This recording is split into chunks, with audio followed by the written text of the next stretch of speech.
What's up, fan base? What's up, YouTube? What's up?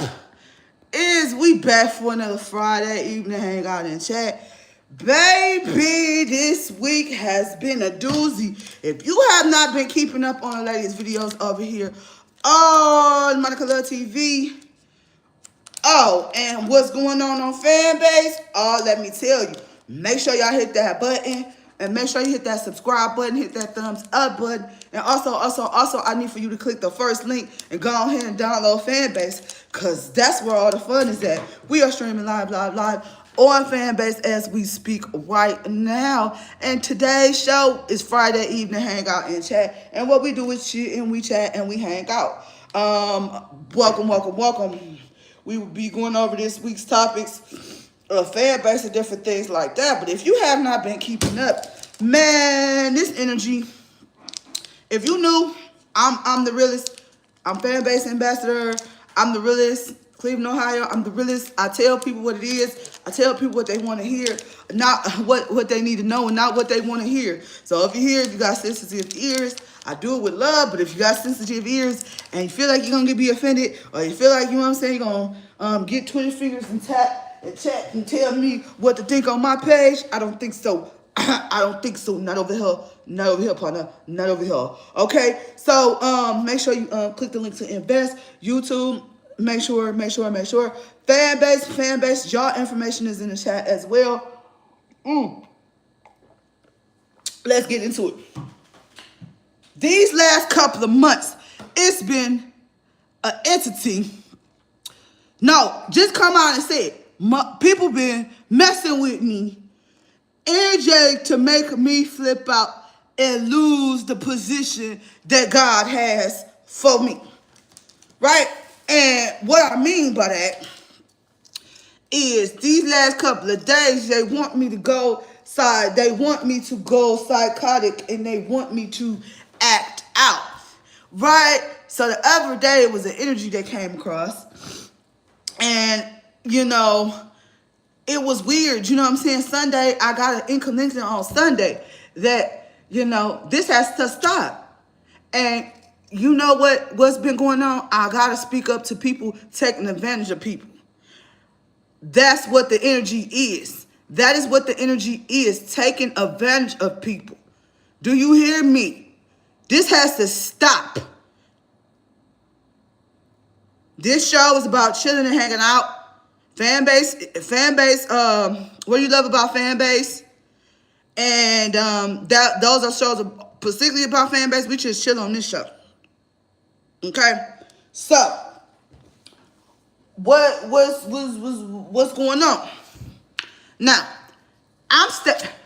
God told me to tell y'all bullies to stop. He said it's over.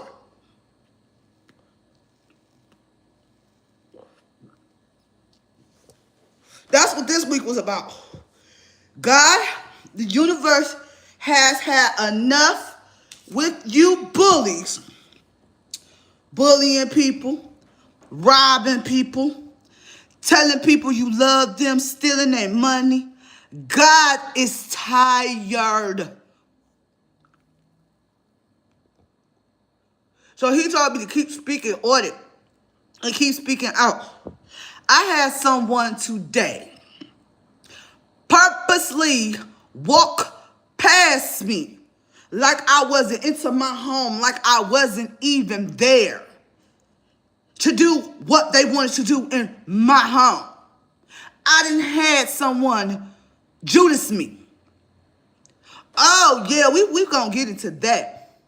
Because this week's lesson was, go and check, the video was on Fanbase, so y'all need to go on over there and check that video, about how people will kiss you on the cheek, pretend like they love you, and stab you in your back.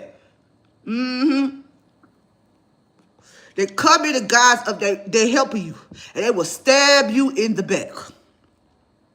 Oh, yeah. I got to keep speaking up. I got to keep speaking up. You're not going to keep doing me like that. You're not going to keep doing my people like that. You're not going to keep pretending like you helping them.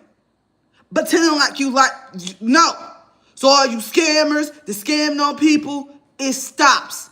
All you people that's lying on people, it got to stop. I don't care if I'm not getting no likes on stuff. But my purpose is my plan, and my plan is my purpose. And my platform is standing on bullying. My platform is standing up for what's right. My platform is standing on right with love. Being the divide between the rich and the bullies. It ain't no underdogs, we top dogs. You wanna know why? You wanna know why? Because we don't bother nobody. We don't bother nobody.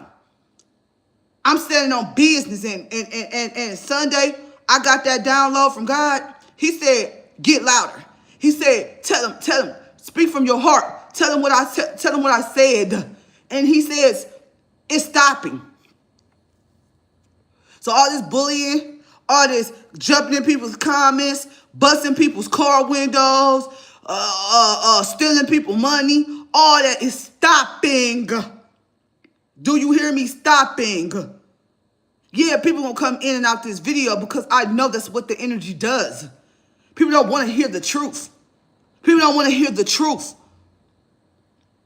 People like me, people constantly be trying to play on my top. And that's the one reason why I love Fanbase, is because this is a community that's standing on business about people, about love, about community, and helping people like they should. Like they should. But no.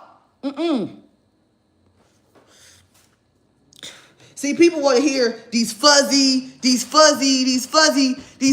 nice stories. These fuzzy beautiful stories, right? Dog, it's not fuzzy out in these streets. Yeah, go in and out. Because it's the truth. It's the truth. It's the truth. It's the truth. It's the truth. It's the truth. That's the energy that I'm channeling. Period. No more. And I'm the voice of the no more. I'm the voice of no more. No more bullying. No more coming in people's comments, bullying them. No more. No more. No more. Let's go ahead and get into this energy. Because this energy thick. People think when I cry to save you. I cry because God fights my battles.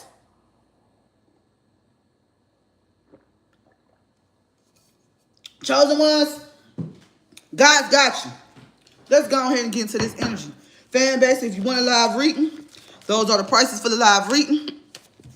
Those are the prices for the live readings. Fanbase, YouTube. The Wheel. Oh, yeah. Oh, yeah. Oh, yeah. Oh, yeah. Yeah. Yeah, I already know. I'm used to it. I'm used to people coming and going and coming and going and coming and going. Coming and going. Used to it. The Star. What else? What else? What else? What else? Come on. What's the energy? What's the energy? What's the energy? What's the energy? Talk to him, God. Talk to him. What you gotta tell him? Yeah. What you gotta tell him? 3 of Wands. Yeah. 3 of Wands. Let's go. Let's get this. This is our beginning energy right here. This is the beginning energy right here, because I don't know who people think they is. Who people think they is. As soon as you speak up, and if you spaz or if you hurt them, you know what I'm saying, you're wrong. Chosen ones, don't let them get to you. Chosen ones, don't let them get to you. Period. Period. Period. Period. What's good? Clarify the wheel. Clarify the wheel. Clarify the wheel. Clarify the wheel. Clarify the wheel. Clarify the wheel. Okay. Yeah. Yeah. The wheel is in your favor and it's happening fast. Yeah. Like I said. Yeah, the wheel is in your favor. No matter how much. Oh, yeah. Oh, yeah. Yeah, people know you the star and they thinking about it. Clarify. Ooh, the 3 of Wands. Oh, yeah. Oh, yeah. Main female. Oh, yeah. People know you the main female. You are the main character in the cast, and people do not like that. People do not want to see you on top. They don't want you to be the main female at your job. They don't want you to succeed. They've been trying to take you out, chosen ones. You know what I'm saying? They've been breaking in your car. It's been a year. It'll be a year since I come back from a trip and my car and my house been broken into. Everywhere I move, I run into entities that's trying to take me. So you know what God told me? He said, you are the one to expose these entities. You the one to expose and put out karma. Clarify distant horizons. Yeah, I got time today. Clarify distant horizons. Yeah, people paranoid. People are paranoid that you are on the top of the wheel and you have a voice. Say it ain't so. Say it ain't so, y'all. It's so. Yeah, clarify thoughts. Yeah, they in their head because you recharging. They thinking about you like, she over there recharging. What's next? What's next? What's next? Why? Because you the main female. You are the main female in your life. You're the main female in everybody's life, and they do not like that. They do not like that you are getting star treatment. They don't like that. Yeah. That's family. That's friends. You know what I'm saying? That's your family. That's your friends. That's everybody. You are the main person. And and people is just mad about it. They're mad. They're mad. They're mad. Let's go. Let's get it. What's going on? What's going on? What's going on? What's going on? Yeah. I'm used to it. That's why I'm still speak up. This gonna go down in history. Why? Because you can't keep doing people and treating people the way you want to treat people. That's not how that go. Clarify paranoid. Paranoid. Yeah. Funeral. Yeah. It's over and done with. All this paranoid energy. All this paranoid is ending. All this paranoid energy is ending, and it's happening now. Why? Because you recharging, and you not paying them no attention, but you calling them out. Clarify recharge.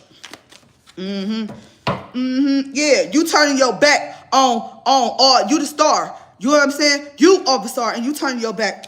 You recharging. Yeah, people are in their head because you recharging and you turning your back because you the star and you not paying them no attention. That's family. Why? Because you the main female. You found out who you are. You found out that you the main person. Period. Clarify family. What's good? What's good? What's good? What's good? Yeah. Yeah. They want you to be toxic. They want you to be toxic. But they drinking. They smoking. They doing whatever. But you standing in your power and you turning your back on people that's not treating you right. Oh, yeah. Oh, yeah. Today I got time. Today I got time. Anytime. And see, when I cry, yeah, when I cry, it's a big one. Yeah, it's a 2 of cups. People are mad that you are getting a 2 of cups from your community. That's what it is. Because they don't want you to be seen. They don't want you to be heard. They want you to just stay. They don't want you to get no type of love, no type of recognition. They want you to stay dead. They don't see.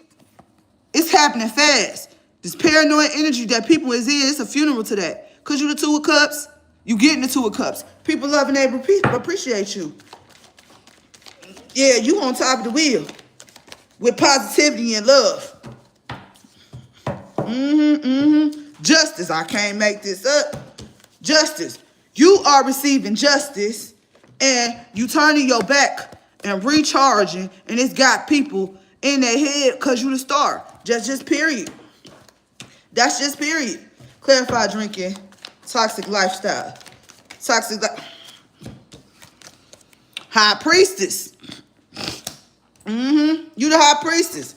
You ain't drinking and you ain't smoking. You know what I'm saying? your family, your friends, everybody is envious because you are a man, female. Man, female.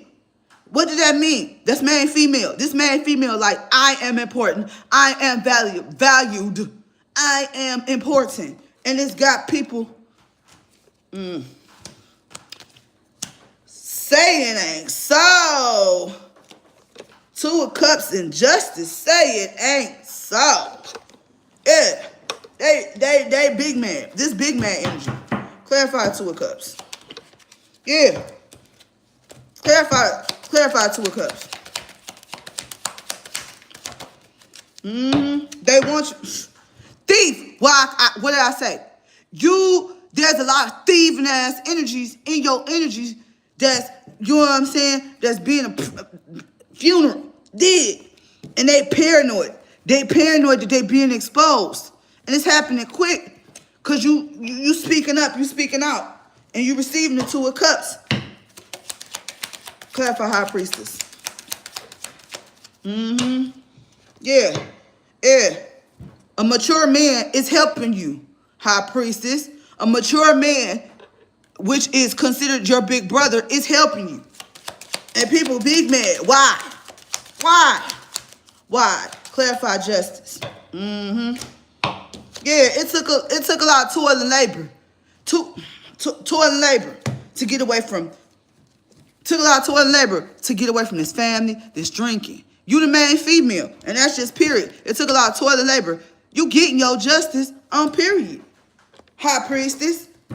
From all this thieving energy. It's a funeral. It got people paranoid, and it's happening fast. Why? You in the wheel because you the star. And you know how you on top of the wheel? Because you're doing it with love. You're doing it with respect. You're doing it with kindness. You treating people respectfully. Even these thieving energies, even these people that stole from you, you still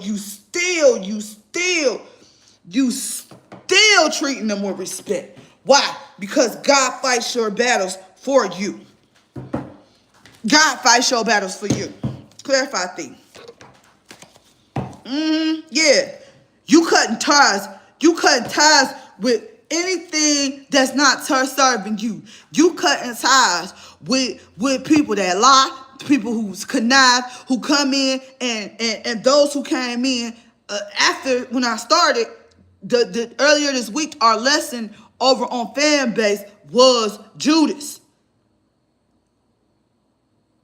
Jesus got betrayed by Judas with the kiss. You couldn't tell with people that's been planning your energy funeral. It got them paranoid. It's happening quick. Now they all trapped. They trapped because they know you the High Priestess. They trapped because look, the High Priestess.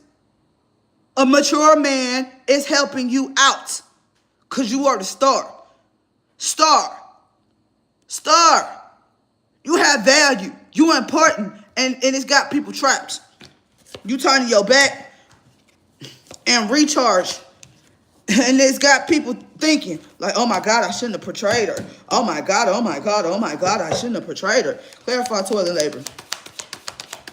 Clarify toil and labor. Clarify toil and labor. Yeah. She not. She High Priestess. Oh, she about her business. She ain't about that life. Yeah, it took like toil and labor. Why? With family. Because they want to keep you in this drinking, smoking energy. But you the main female. You the main female. You the main female. You know what I'm saying? It took a lot of toil and labor to get. Why? You know what I'm saying? You straight cutting ties. You cutting ties, and they don't like it. That go for everybody. That go for everybody. That go for everybody. And the thing is, killing everybody is that you're moving with love and pure intentions, and that is bothering people. How am me minding my business, staying to myself, spreading love, spending time for those that I admire, that I respect, that I'm learning from. You are learning from this this mature man who's helping you out, High Priestess. And the thing is, people is mad because it's this mature man is not sexual. He's really helping the community and help elevate. See, people go on and off my lives because I'm not typical and I don't belong. I'm not a sheeple.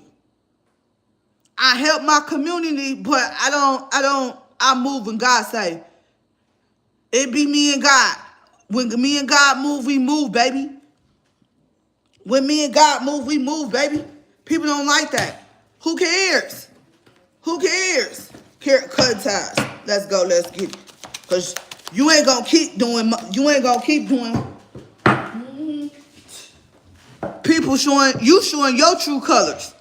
Because they thought they could play on your top. So you using your voice. Your true colors are coming out. Why? Because your true colors is coming out because they thought they misunderstood you.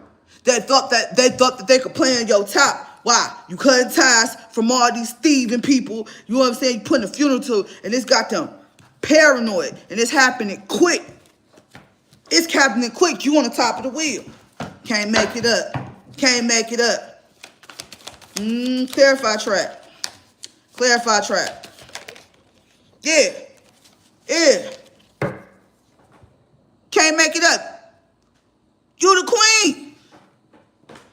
That's the thing. You are a queen in your own right, in your own world. Who is they to tell you that you not important, that you not valued?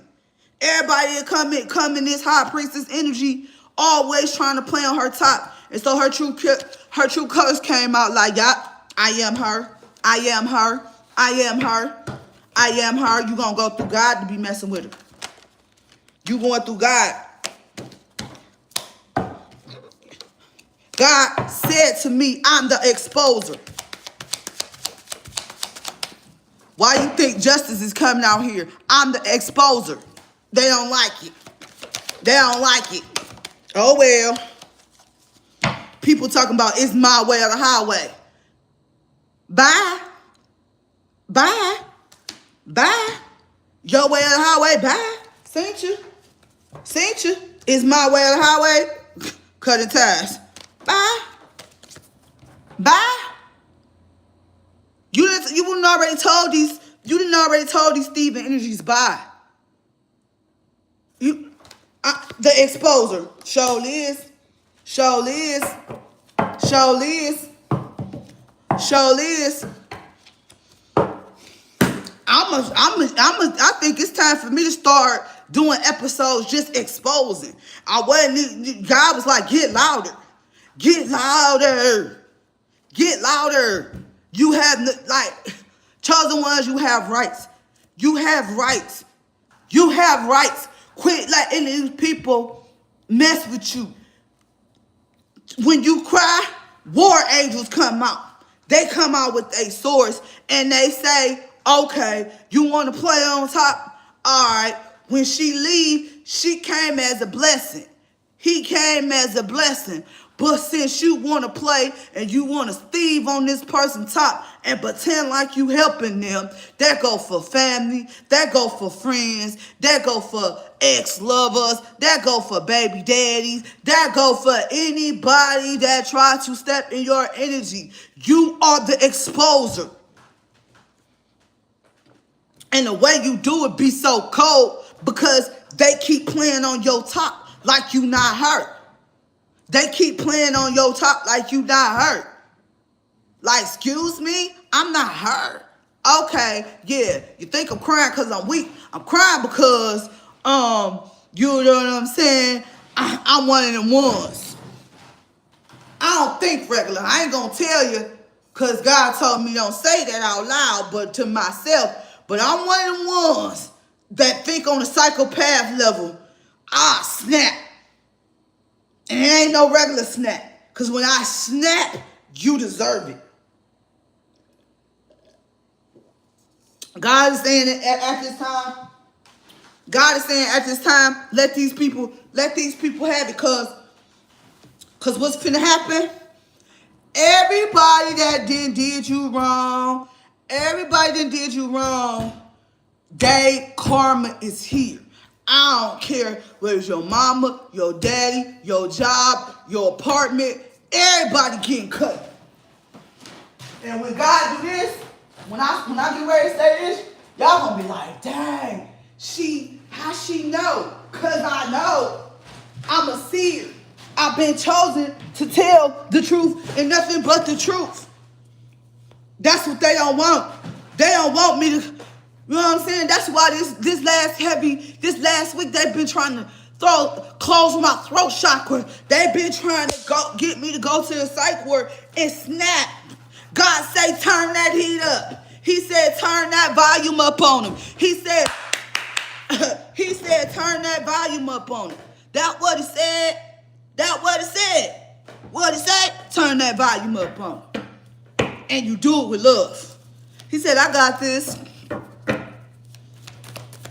He said, I got this. Clarify true colors. Yeah, this shocking news.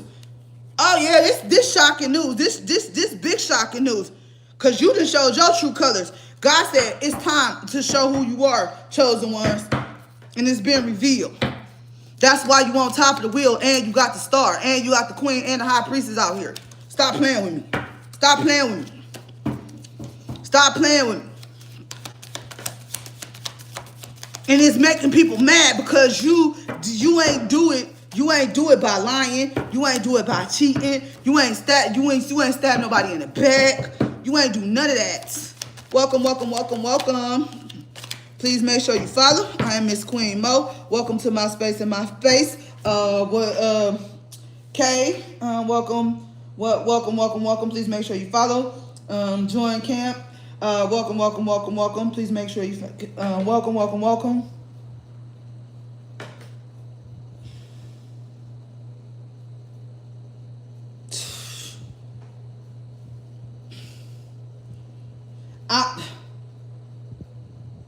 I am live. I'm live. It's not that I'm not reading the comments. When I'm channeling, I'm channeling. Yeah, trap. Yeah. You closing cycles. You closing cycles. You closing cycles. You closing cycles, and that's just period. You closing cycles. Yeah, you closing cycles of that round and round and round.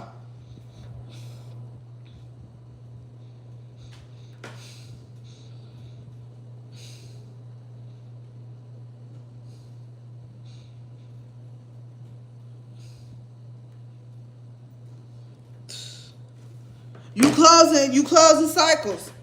Look. It's shocking. It's shocking news.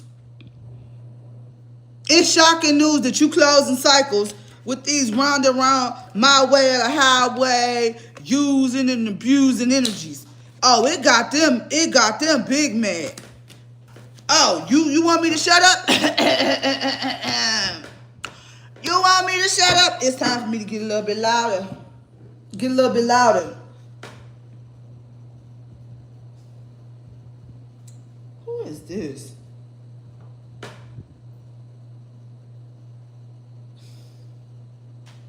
Oh, definitely telling you.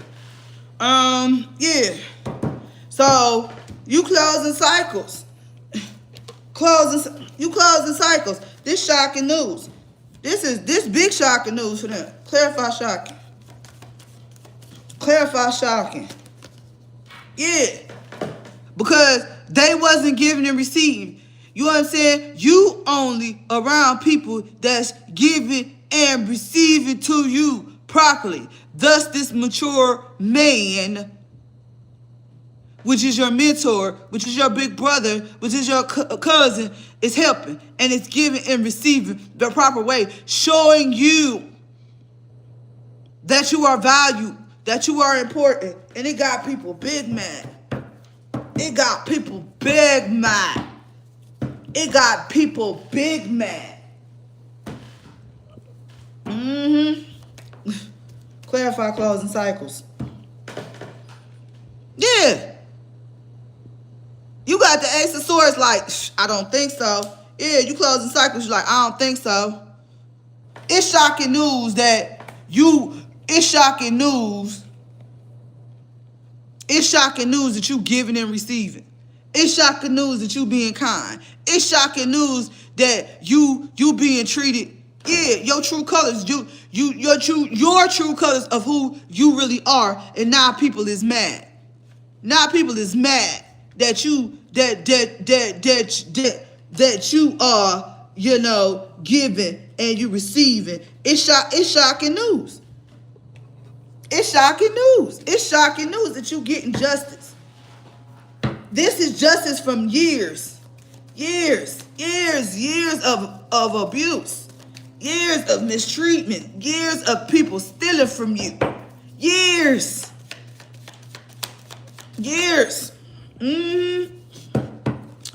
Yeah, round and round with this devil energy. I can't make it up. These rounded closing cycles with these devil energies, cutting ties with these devil energies. They don't like that. If you notice, when you start speaking up for yourself and when you start calling more on ABS, what they tend to do, chosen ones, what they tend to get to do. I got one for you. I ain't trying to use nobody. What you mean? I'm just trying to help nobody. I don't need nothing from nobody. I don't need nothing from nobody. Enough for like you gonna stop standing on people. God said enough is enough. And this week, I told y'all, for those who've been around me a minute, I already said God came back. The universe is putting in justice, and the universe is giving the world its karma right now. So if you've been showing good seeds, if you've been kind to people, if you've been loving the people, if you've been respecting people, if you've been treating people with respect, it's coming back to you. But if you've been lying, you've been conniving, you've been stealing, if you have not been putting in the work, the devil is already out here. So if you've been on that type of time, if you've been on that type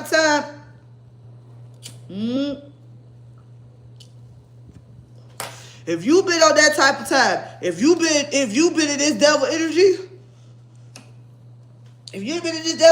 oh yes,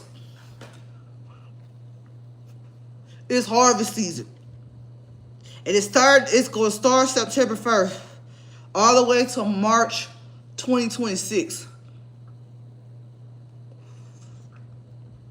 People is spiritually about to catch these hands. Yeah, it's been years, September 1st, since my mother passed. It's been a year since I came back from Atlanta, and people done broken my car. And still to this day, I don't know what particular energy broke in my house and busted up my car.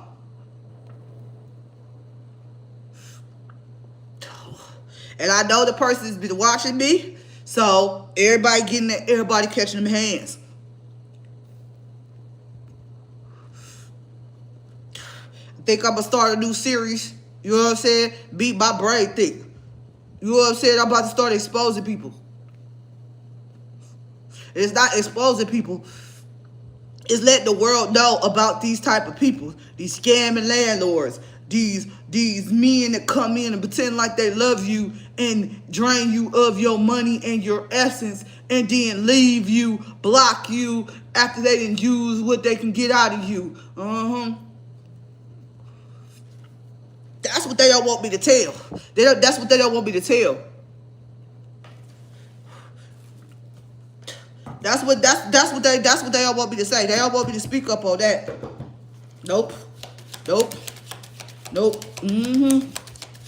Six of Pentacles. Therefore, Six of Pentacles. Yeah. People going to jail behind this. Now, I bet you they is. I know they is. Ace of Wands. People going to jail behind this. A lot of people is going to jail. Oh, yeah, you matured. See, your true colors come out. They try to play you like you wasn't mature. They try to play you like you wasn't her. Like you wasn't her. They would try to play you like you wasn't her. But the whole time you're very mature. You're very wise. You're very loving. You're very kind. Yeah. Yeah. Clarify devil. Clarify devil. Yeah. Yeah. A wealthy man is coming. A mature, wealthy man is helping you. A mature, wealthy man is helping you get this justice. And people is mad. People is mad that this mature, wealthy man is helping you. They're mad. This devil is mad that you have a mature, a grown man that's helping you and encouraging you and loving on you without being non-sexual, without coming in with these negative energies and trying to steal from you. They big mad about that. Welcome to Friday Evening Hangout and Chat. Please make sure y'all hit that like. Make sure y'all hit that like. Make sure y'all download Fanbase. Yeah, bringing you a lot of harmony. Yeah, this bringing in a lot of harmony. Yeah. You got your sword up, Ace of Wands. Ace of Wands, you got your sword up. You know what I'm saying? Look, they exhausted. These devil energies is exhausted because you didn't close the cycle to some fake love affair, to the fake, all this fake love affair, this fake lies. All of that's being exposed. Every last person that harms you is catching that karma. Trust me, chosen ones. Trust me. Trust me. They're getting it. They don't. The thing is, they wanted you in this drinking. They wanted you drinking. They wanted you smoking. They wanted you out here partying. They wanted you doing all this negative energy. But nah, you stand on God's path. Why I sound so mad? I'm not mad, I'm passionate. People keep trying to play on my top, playing my energy. Someone just came in my home and just walked past me like I wasn't even there. Like, people don't get it. I'm tired. Left behind. They mad because you left them behind and left them hanging. It's not about me being mad. It's about me speaking up on justice. God, whatever. Anyways, back to what I was saying. See, that's the shit I'm talking about. Anyways, back to what I was saying. So yeah, so this wealthy man is coming in and it's got people feeling fucked up. That's what I mean about people coming in here being on that bullshit.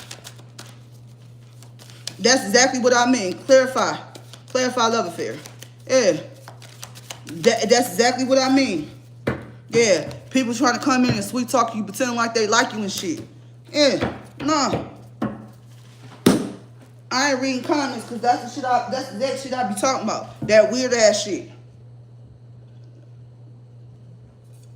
Anyways, so yeah, so people, you know what I'm saying, feeling fucked up because you left them behind, you left them hanging. Now they feeling all fucked up, and now they want to come in and sweet talk you and shit. No, never that. Never that. Never that. Never that. Yeah. Never that. Yeah. You left them hanging. Clarify that. Yeah. You the world. Yeah. That's what I be talking about. Weird ass comments and shit. Clarify, feeling fucked up. Yeah. Yeah, it's the true emperor coming in here helping. On God. You know what I'm saying? Yeah. Clarify, sweet talk you. Yeah, you in the nine and ones, ace of ones. You like, no, I'm not putting up with none of that bullshit you talking. I'm not hearing none of that shit you talking. Period. Period. Period. You know what I'm saying? Period. You just not. You not. You not. You not. You standing on business about it. And people just come in my comment section and do the same shit all the time. And this is the energy that I'm exposing. This stupid shit. Yeah. Yeah. Yeah, you like, okay, you got a kid, okay, yeah. Oh well, whatever. Yeah, Clarify Emperor. Yeah, you not in prison by this fake ass emperor that got a child. Clarify 9 and 1s. Yeah. Not people just in despair because you in the 9 and 1 standing up for yourself. Like saying stupid shit in my comments. I'm used to it. I've been doing this shit for 11 years. I'm 45. People been doing me like this all the time. Talking to me like I'm fucking weird. I'm not fucking weird. The fuck?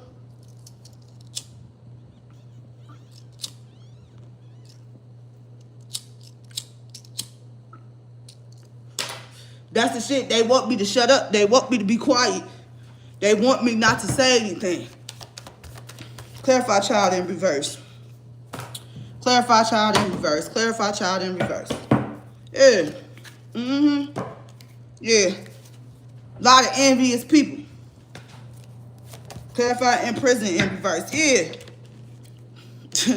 Now they ain't in prison. They wanted you to be in prison in your head by bullying you, saying weird shit. Now motherfuckers want to apologize. Take that ass on.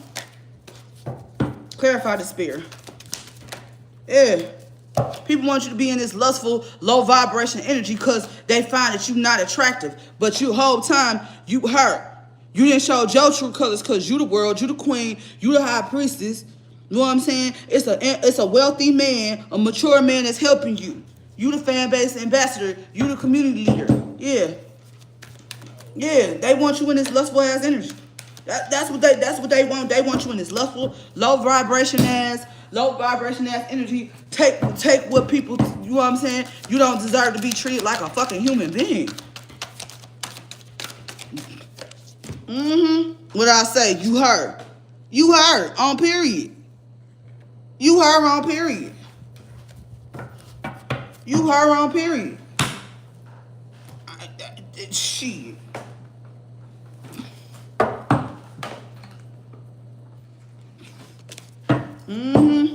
Clarify envy. If y'all coming in this Friday evening to hang out in the chat, you know what I'm saying? We exposing the kiss of Judas. Jesus, you know what I'm saying? People coming in pretending like they like me, pretending like they care, and it got people stressed out. I'm calling their ass out. I don't give a fuck. Call it anger, call it whatever you want. God told me to speak up louder. Yeah. Don't apologize to my ass now. Yeah. Divine masculine. Yeah. This is divine masculine that's coming to help you too. This shocking news. That's why everybody is being weird. Every time you get online, every time you say what you gotta say, people always coming in your comments, always saying some weird ass shit. Not focusing. God said don't even focus on the comments no more. Cause that's been the energy to try to set you off. All this week they've been trying to make me go crazy. And no. Hell no. Trying to make me seem like I don't know what I know. Clarify stress. I'm not stressed. Yeah. 2 of Wands on guard. Yeah. Now they on guard looking out the window like, oh my God, is she gonna forgive me? Yeah. Yeah. Yeah. Yeah. Divine masculine. 10 of Cups. In reverse. Yeah. You ain't got no love. You ain't got no love for these people. No love. Yeah, you done already made a decision to move the fuck away from this lustful ass, these fake ass people, these people in the comments, these people, yeah. Motherfuckers Twitter figured and typing. What the fuck I might say? For real. You know what I'm saying? Stay positive, chosen one. Because that's what they want. They want you to spaz out. They want you to act funny. They want you so they could have something to laugh at. They're going to laugh regardless. So let them laugh. Let them be. You know what I'm saying? Like, this is the energy that these people is in, and they finna catch the karma hands of God. And that's just on period. Because I woke up Sunday, and the vision I had Sunday was no more. And for some reason, every time the lesson that we did on Fanbase was the lesson of Jesus being betrayed by Judas with a kiss. Like no. Big man.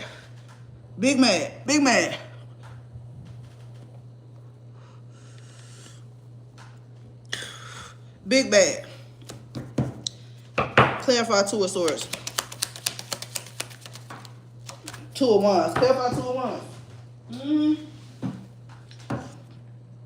Yeah. People mad because they see you as Hayana. Yeah. All these people are false. That's why it's the Ten of Cups in reverse. Because, why? Because people, see, this 10 cups in reverse is that fake ass, fake friendship, fake love, fake, just fake. See, they trying to have you in prison with your emotions and giving a damn about them. They whole time they fake. You know what I'm saying? They Twitter fingering and they typing. 7 of Cups. Yeah. Yeah. Oh yeah.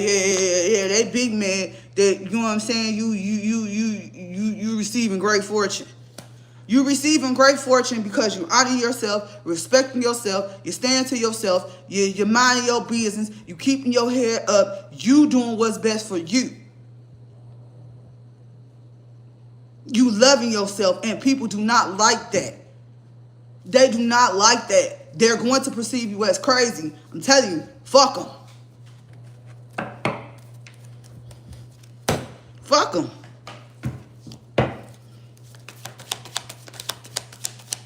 Clarify high honor. All they doing is proving my point by typing in the chat. Yeah, distance. Yeah, clarify false person. All you do is prove my point. Yeah, they be in the comments. They be in your comments. They want some attention so bad. Oh well, so sad. Have a good day. Anyways, clarify 7 of Cups. 7 of Cups. We streaming live on Fanbase. Yes. Yeah. These energies longing for some attention. They longing for some attention. They want that attention real bad, don't they? Real bad. Distance. Yeah. Take that nasty ass energy somewhere else. Yeah. They backstab. They feel like you backstabbed them. They call Jesus crazy. Now energies want to come in and pop the question and be all nice and shit. No. That's a wrap, cat. Karma. Clarify sex addiction. All they doing is proving my point. Yeah, it's got people in pain. They such in pain. They Twitter figures in the comments. Thank you. Thank you for giving my channel some views. Thank you. Thank you for giving me content. Thank you. You proving my point. Thank you. You proving my point. Thank you. Yeah. Yeah. Yeah. Proving my point. Clarify longing. Proving my point. Trapped. Yeah. Proving my points. They're proving my point, family. What's good? If you're new, welcome. If you're returning, welcome. We having a wonderful Friday. You know what I'm saying? These energies, they always trying to play on somebody's top.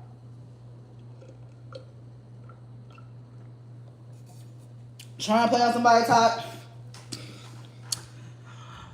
You get snow love.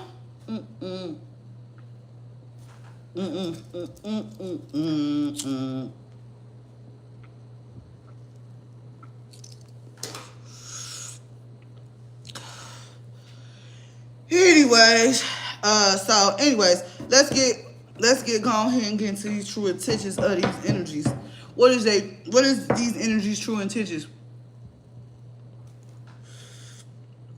They foot back on my page relevant right now. Cause you giving my page content right now. You giving my live content right now.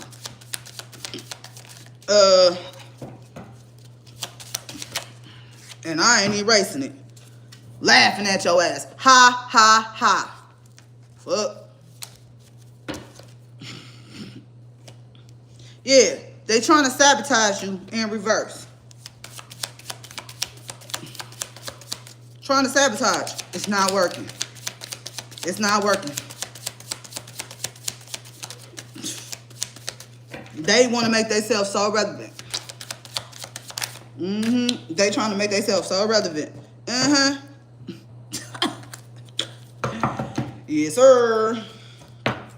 What's good? Continue to love. Continue to be kind. Continue to, you know what I'm saying? Don't pay these energies no bad. Because that's what they want. This is my channel, my page, my voice. A tower. You laughing at them. You laughing at them because they getting a tower. You're laughing because they want your attention so bad. They type in the comments. They break in your car. They do all types of weird shit to get your attention. Stop playing with me. They stop playing with me. It's a tower. It's a tower and you laughing. Yup. Trying to sabotage you at nighttime. It's going back in reverse. Page of Wands. Stop playing with me. Look, these fools in the comments talk today still. Anyways, tower. Clarify tower. Here. You got to be a sick person to keep typing to somebody that's not even really paying you no attention. See, that's what I'm saying. That's that bad mental health.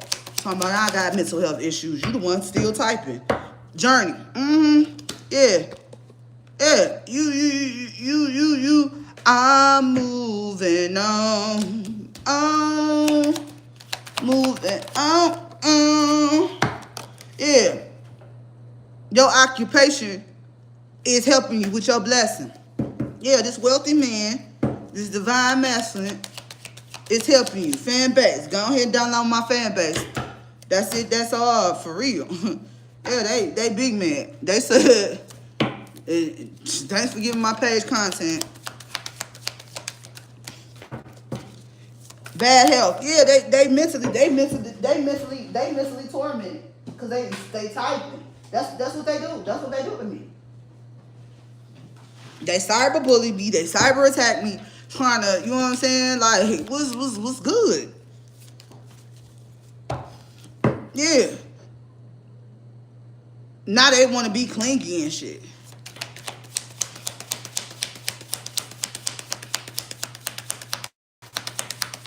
Journey. Yeah. Yeah, you on a journey all the way from the, yeah, two-faced energy. Two-faced, you on a journey from all this two-faced fake energy. They all this week they've been trying to close my voice box up and doing shit like this to try to change my energy, to try to bait me to these comments where I'm fighting with them, and you know, I've been called fat, I done been called crazy. Bye. You've been typing to yourself. The other broadcast, somebody typed something and said that shit with your chest, and then they erased it. Laughing.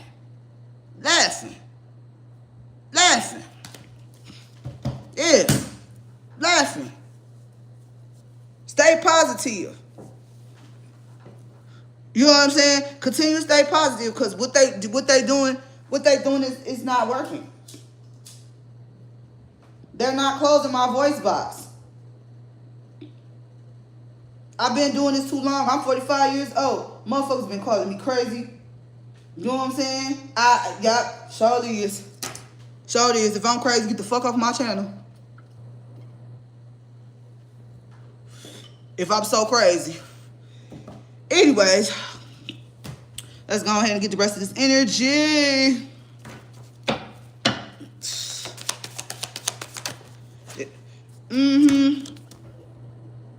Trying to put a love spell on you for you to be clingy towards them. They trying to put a love spell on you for you to be clingy, to be in your head, to bully you. That's not working. Oh, they want you to be two-faced and so bad. But look, you didn't show your true colors that you heard. You heard. The fuck? Yeah. Karmic ties. These people want to bind you to this negativity. They want you to be in your head. They want you to read these comments. They want you to be like, you know what I'm saying? They want your attention so bad that they keep typing to themselves.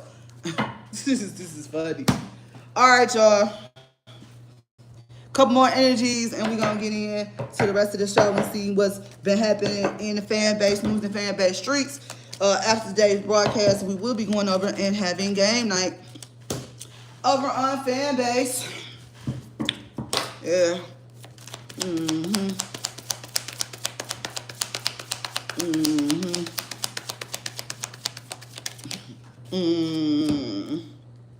Yeah. You withdrew from all them people.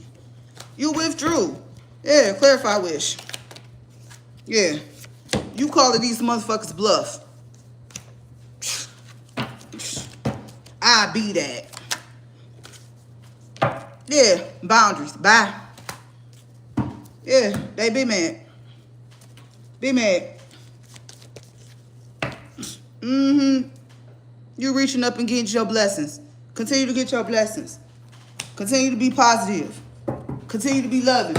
Even when people doing things like what they're doing in my comments now, y'all, on the playback, way back. Continue to love yourself.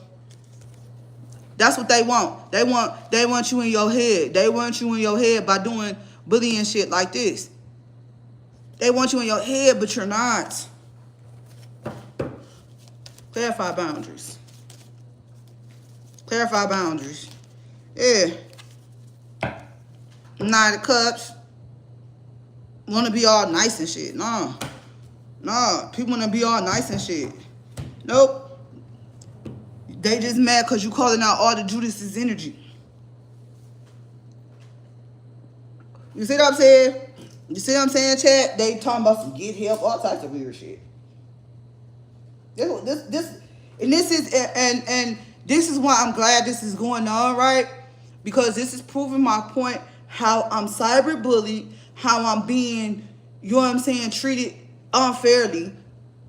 But I'm getting justice because they're proving my point right now that I'm on the top of the wheel. You know what I'm saying? My mentor told me once, if, you know what I'm saying, if they not talking about you, if you ain't got no haters, you ain't popping. Oh yeah, I posted on my page. I think I'm about to show it in a minute. Yeah, I'm about to show it. As soon as we get done. I got time today. I ain't not paying y'all no attention. That's what y'all want me to do. That's what y'all want. That's what y'all want.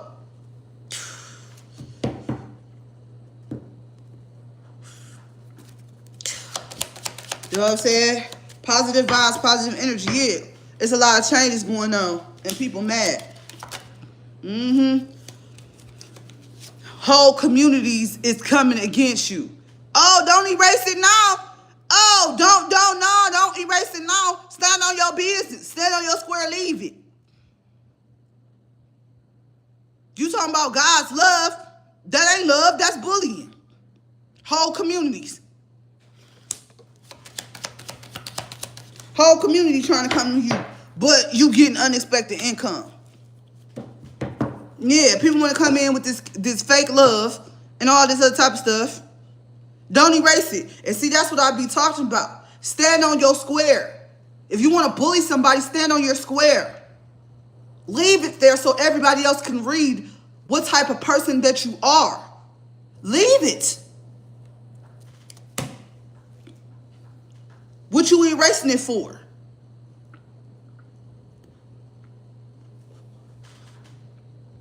What are you erasing these comments for? You're erasing these comments because you can't stand on your square. You want to be a bully to me so much. This is the energy that I go to. What's up, Slim? Hey. What's up? Somebody in the audience love me. What's up? I got people that love me and appreciate me. What's up, Slim? Slim, they bullying me though. They over here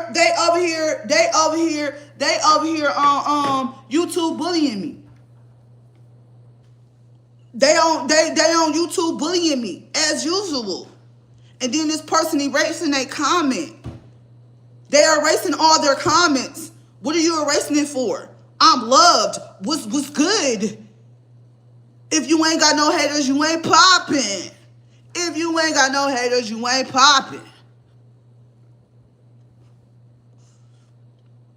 You're on my page bullying, trying to bully me. That shows what type of person that you are. Keep it moving. Let's go ahead and continue, fam. Yeah, so that's our energy. Let's go ahead and get into the rest of the show. Because they just proved my whole point. They just proved my whole point of what I was talking about earlier. How my landlord came her ass in here trying to bully me with her energy. Y'all constantly do this shit to me to try to make me feel bad.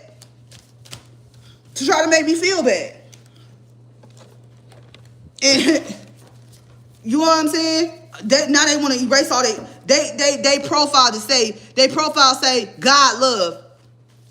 God love, but they typing bullying shit in the comments. You crazy, you need to get some medicine, you this, that, other. No. Stand on your square, pimp. What you erasing it for? What you erasing it for? Let's go, let's get it. So, this is what's been happening on Fanbase. If you're new, make sure you click and download Fanbase. We have short form video. Okay, we will be having, let's see. We will be having game. We've been having game night right after. This is my walking and talking live. Lives do stay up on Fanbase. What's good? What's good with you, pimpin'? What's up, everybody? This is Miss Queen Mo in the building. Yes, I'm in the Fanbase streets, and you know what time it is. We have movies, TV nights, game nights, also morning wellness checks, Monday through Friday, Saturday movie nights at 9, women's group every Wednesday at 9. Also, make sure you hit that subscribe button for your chance to win 1,000 loves. That's right, your girl is dropping them loves in that heart. And be sure to stay tuned and have your notifications on, because I'm definitely in the streets. What's up, everybody? This is Miss Queen Mo in the building. Yes, I'm in the Fanbase. So, we got that going on. So, let's see. The Invested podcast this week was good. So, we getting ready to go over there and watch that. What's good? Where is it?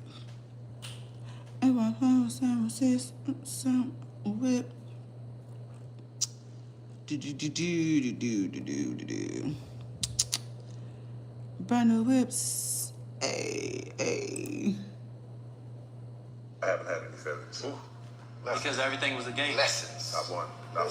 Not one. Because everything that I thought was a failure, everything that I thought was there to destroy me, was a wall in a maze that made me go another way. So I hit a wall. I'm like, okay. And now I look back on all of those moments and I go, man, nobody showed up. The show didn't happen. I was so depressed, but I thank God because it taught me, number one, that my entire journey is about leaning on Him. And God will remove every human being out of the way that you thought would help you so that you will look to Him and know this was nothing but you. And my whole life, my whole trajectory, my whole career, I can say that there's not one man. There's been great people who've been there with me and helped me here, helped me there. We built it together, but not one man was able to make everything come together. That's right. That's God. I haven't had it. Brand new whips. Oh, it's the last Sunday of the month. So, fan base, if you need to cash out, it's cash out Sundays. So when you see the Sunday flyer, when you see this Sunday flyer, it's cash out Sunday. So on our live, we're doing cash out Sunday. Okay. What else? Where is it? Brand new whips. Let me tell you the freeing truth about haters. If nobody sees you as an enemy, it means you're not important. And if nobody talks about you behind your back, it means you're not relevant. And if someone tries to take advantage of you, it means you have value. If someone imitates you, it means you have charisma. That means you have influence. If someone tries to put you down, it means you're above them. If they doubt you, it means you're doing things that are impossible for them. Criticism is in some way a form of admiration. So in the end, your haters are actually your biggest fans. All right, so let's go ahead. Oh, if y'all don't see any videos over here, let's see. All the long form videos is over here. Okay, so this is where long form videos is. You can upload 2 hours worth of content from the web. Okay, please. Okay, make sure you join my camps. This is Queen Mo Love Den camp, the I Am My Sister's Keeper LLC camp, and the Chosen One Spiritual camp. Okay, those camps, and definitely make sure you hit that subscribe button because your girl got plenty of content. Okay, shout out to D Positive, the Angela, my long-time subscribers. Okay. All right. So check this out. We are streaming live on Fanbase right now. We're streaming live on Fanbase, okay?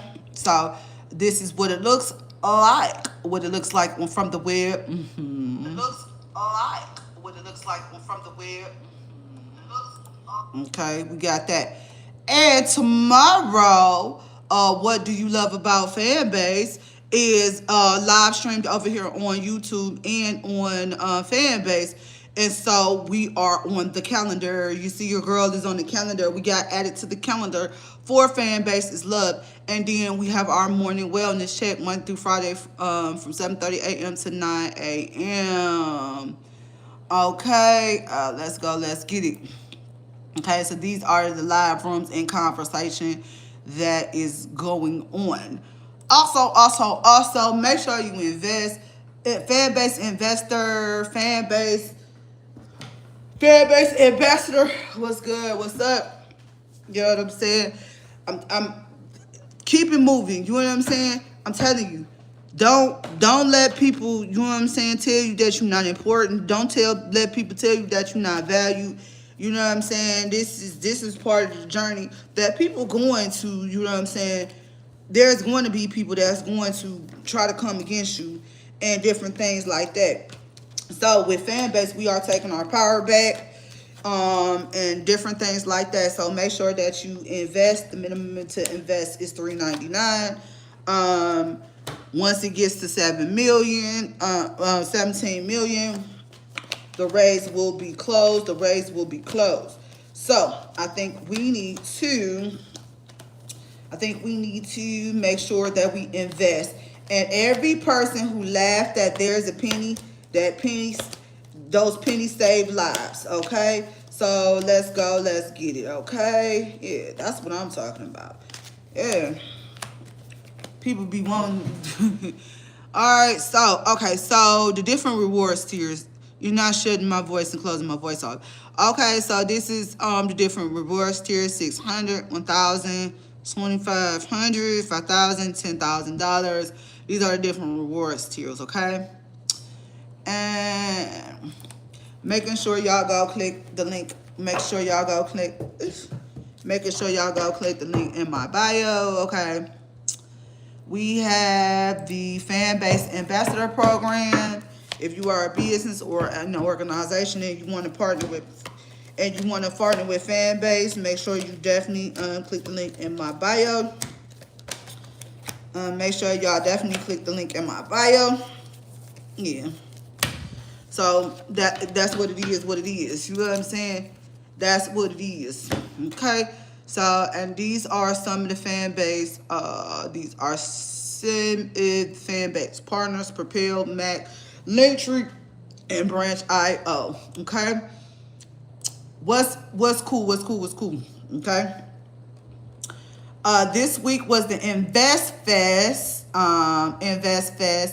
And if you want to turn your business into a franchise, check out Black's Box Franchise. If you want to turn your business to a franchise, or you want to purchase a franchise, make sure you get with them. The link is in my bio. Shout out to Paige Barber. Shout out to my homeboy Slim. You know what I'm saying? Shout out to my people. You know what I'm saying, on Fanbase.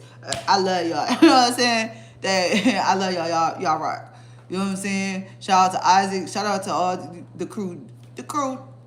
Shout out to the fam. Shout out to the fam.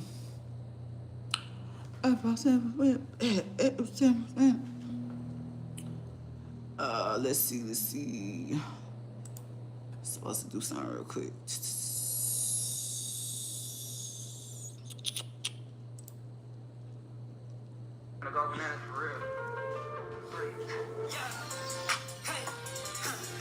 Black Fox franchise and came to Invest Fest with a mission. 25 million, then I owe 25 million plus. Yeah, I'm out of my feelings, yeah. I'm putting my ceilings up, down. Get my coin, hitting that box like, yeah. Give me my coin, hitting that box like, wham, bam, bam. Yeah, ran up 25 million, spent it all on my children, yeah. She's staring at the coupe, trying to be what I'm driving in. Without using your own money. Yeah, keep my drive, put a kite on my ride, I'm fly. Yeah, out of my mind, first place when I ain't coming on time. Hey, I got haters. I love it. This is fun. I got haters. This is fun. This is fun. Anyways, let's get back to the show. Okay, so if Fanbase, if y'all need y'all tutorials, make sure y'all check the link. Everything is linked in my bio. The investment link, my Fanbase link is all on my page. Okay, so these are the how-to videos.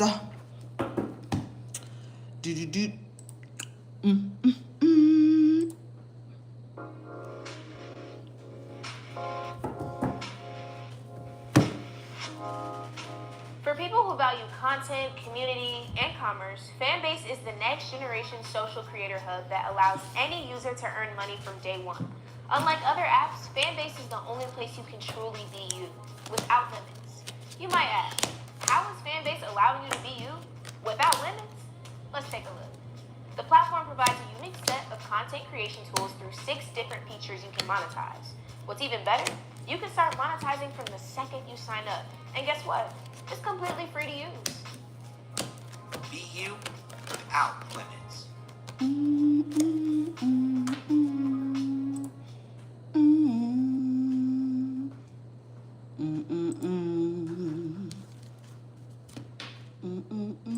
Ways to make money.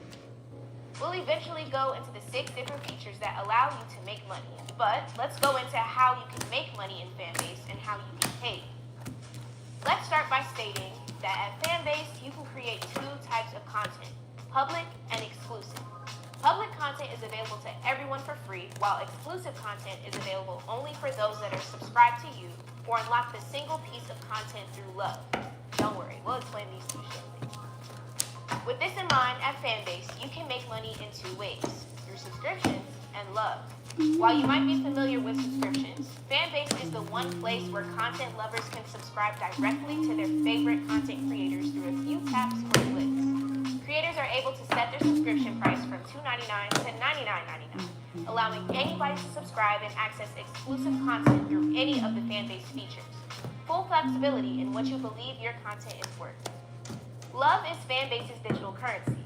A love is worth half a penny and can be given at any time for any reason through all 6 different features. You can earn love even by commenting on content. You can give individual loves by tapping the heart on someone's post or holding down on the heart to choose from 100, 500, or even 1K loves to give to someone. We call this big love. What's even better? Users can unlock exclusive content through love, allowing those who might want to see an individual exclusive piece of content versus subscribing and seeing all of the exclusive content.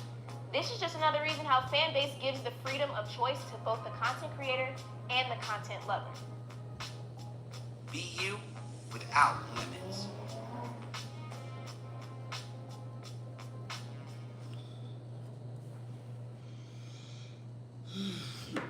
Okay, so we got that. Okay, what else? All right, you can migrate your content over your. Do you have all of your content on other platforms like TikTok and Instagram like I do? Worried about trying a new platform because you don't want to start all over? Well, check this out. If you go over to your profile and click in the upper right-hand corner on the settings button, you will see options to import your content from TikTok and or from Instagram. This is such a nice feature because doing this keeps all your content on the other platforms, but also just moves it here too. This is great because if anything happens to your other platform accounts, Fanbase can be a safety net for your content. This is a one-time migration process. Once you request Fanbase to migrate your content to your Fanbase profile from TikTok or IG, that will be your final feature use. Another important detail to highlight is that after the migration, your Fanbase page will not automatically update your Fanbase profile if you post something on IG or TikTok. They are not synced together. Fanbase is a completely separate platform and we are not... And that's why I love Fanbase. This why.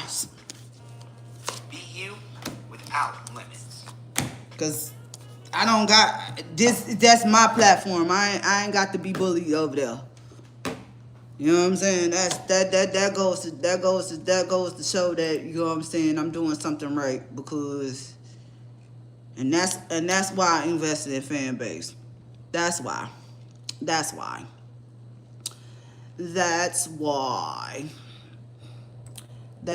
I invested in Fanbase.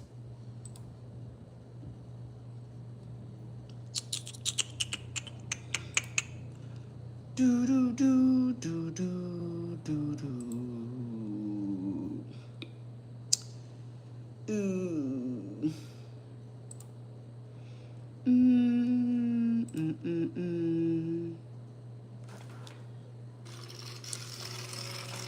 Bravery is not the absence of fear, but the ability to overcome it. We stand for those who defy suppression, who speak out, and those who walk the road less traveled. Everyone deserves to be seen and their voices Fanbase. We're starting a movement, growing a community of creators united by the desire for freedom, choice, equity, and ownership. At Fanbase, it's all for one and one for all.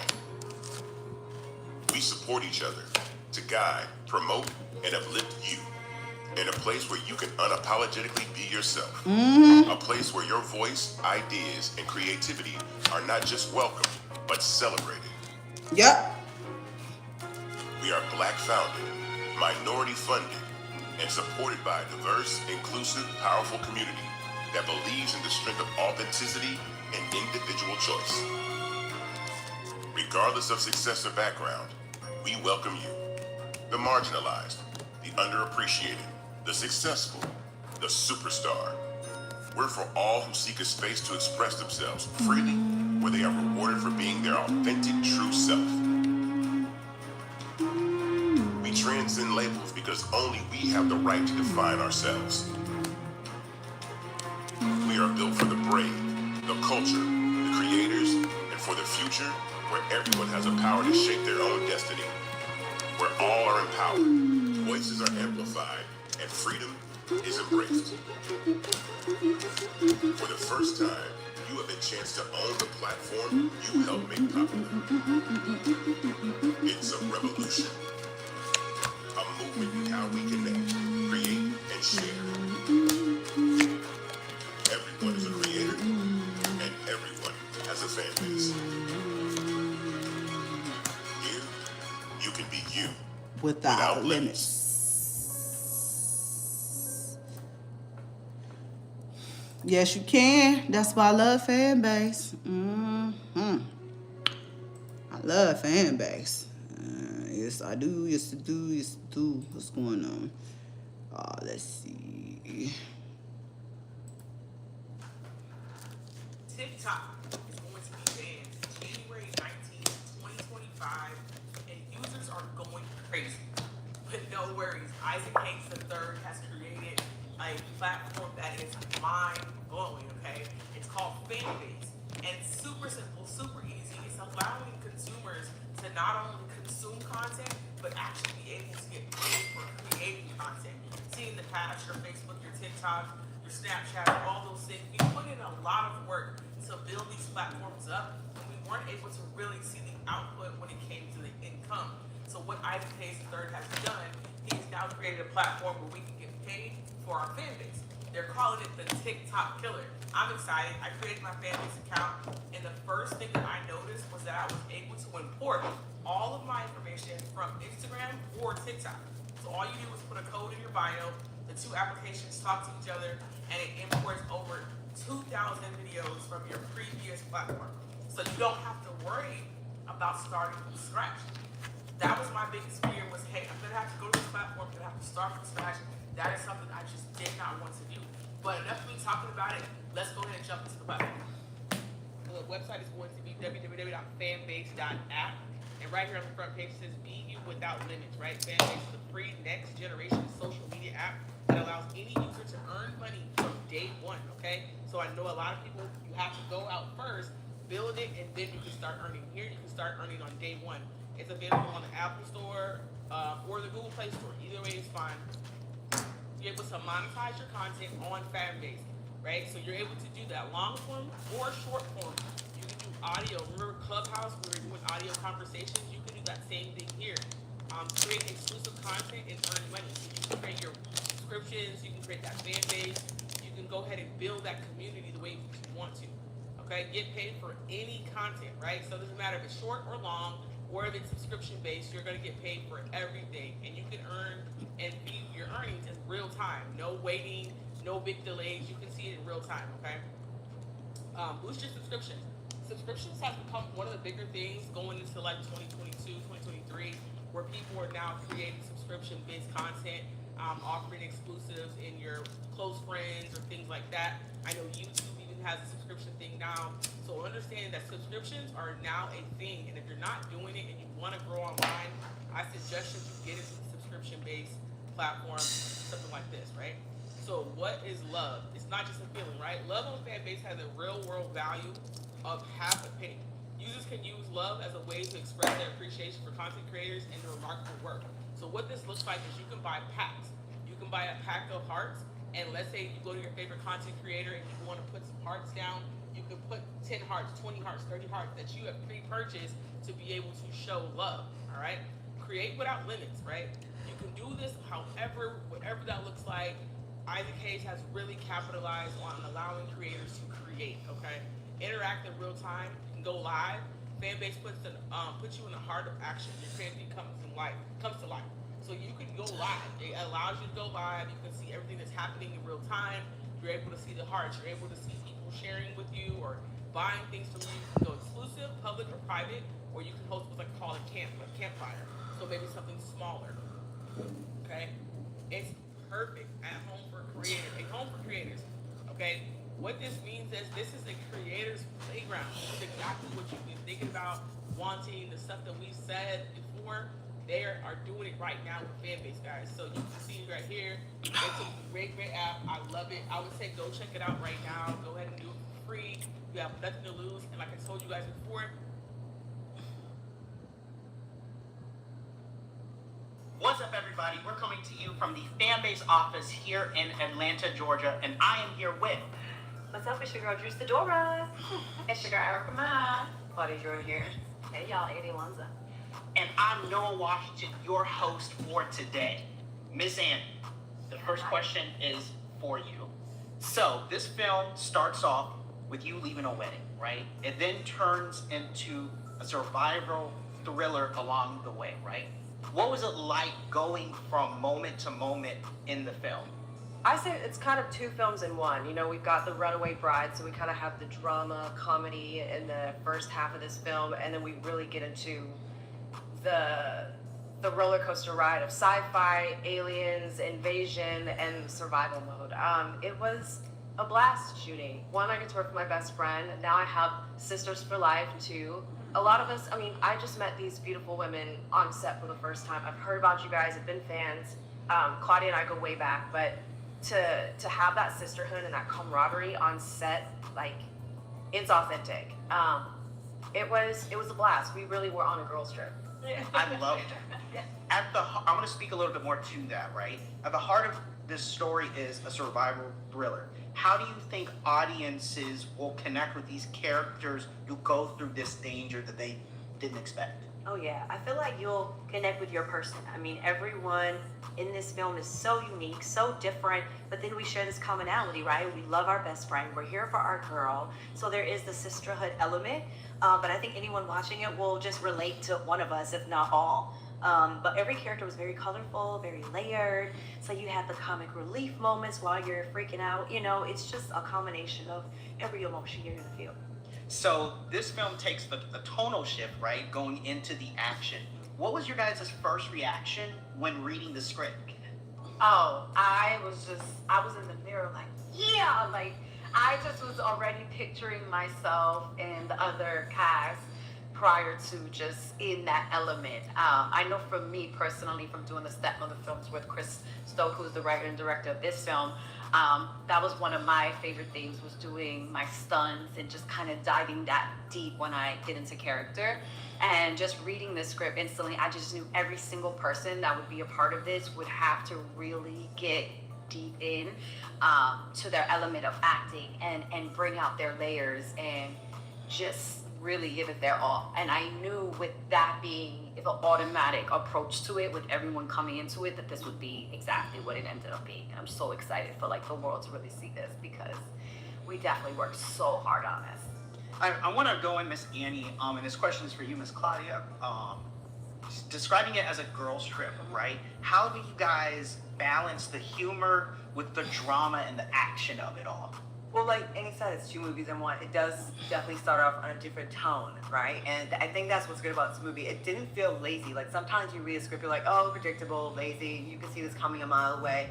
And it's not. Like, you're gonna start the film thinking it's a totally different type of film. It does not feel like what's to come in the second part of the film.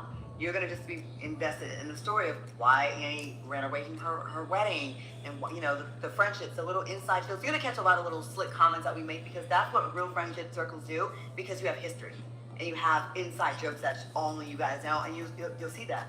But then it changes, and and there's a switch, and that's exciting for any actress, because like you start in one kind of like vein, and then by the end of it, you're stretching yourself, pause. You know what I mean? You really are. I mean, I'm not good. You know what I mean? And you know that, man. You ladies are also You're good. at the layers. Right. So it shows you, it allows you to show some range too. Because one minute we're like sitting around cheering our friend up and we're like making jokes, but then it's not so funny once the other shoe drops and we're trying to survive and live.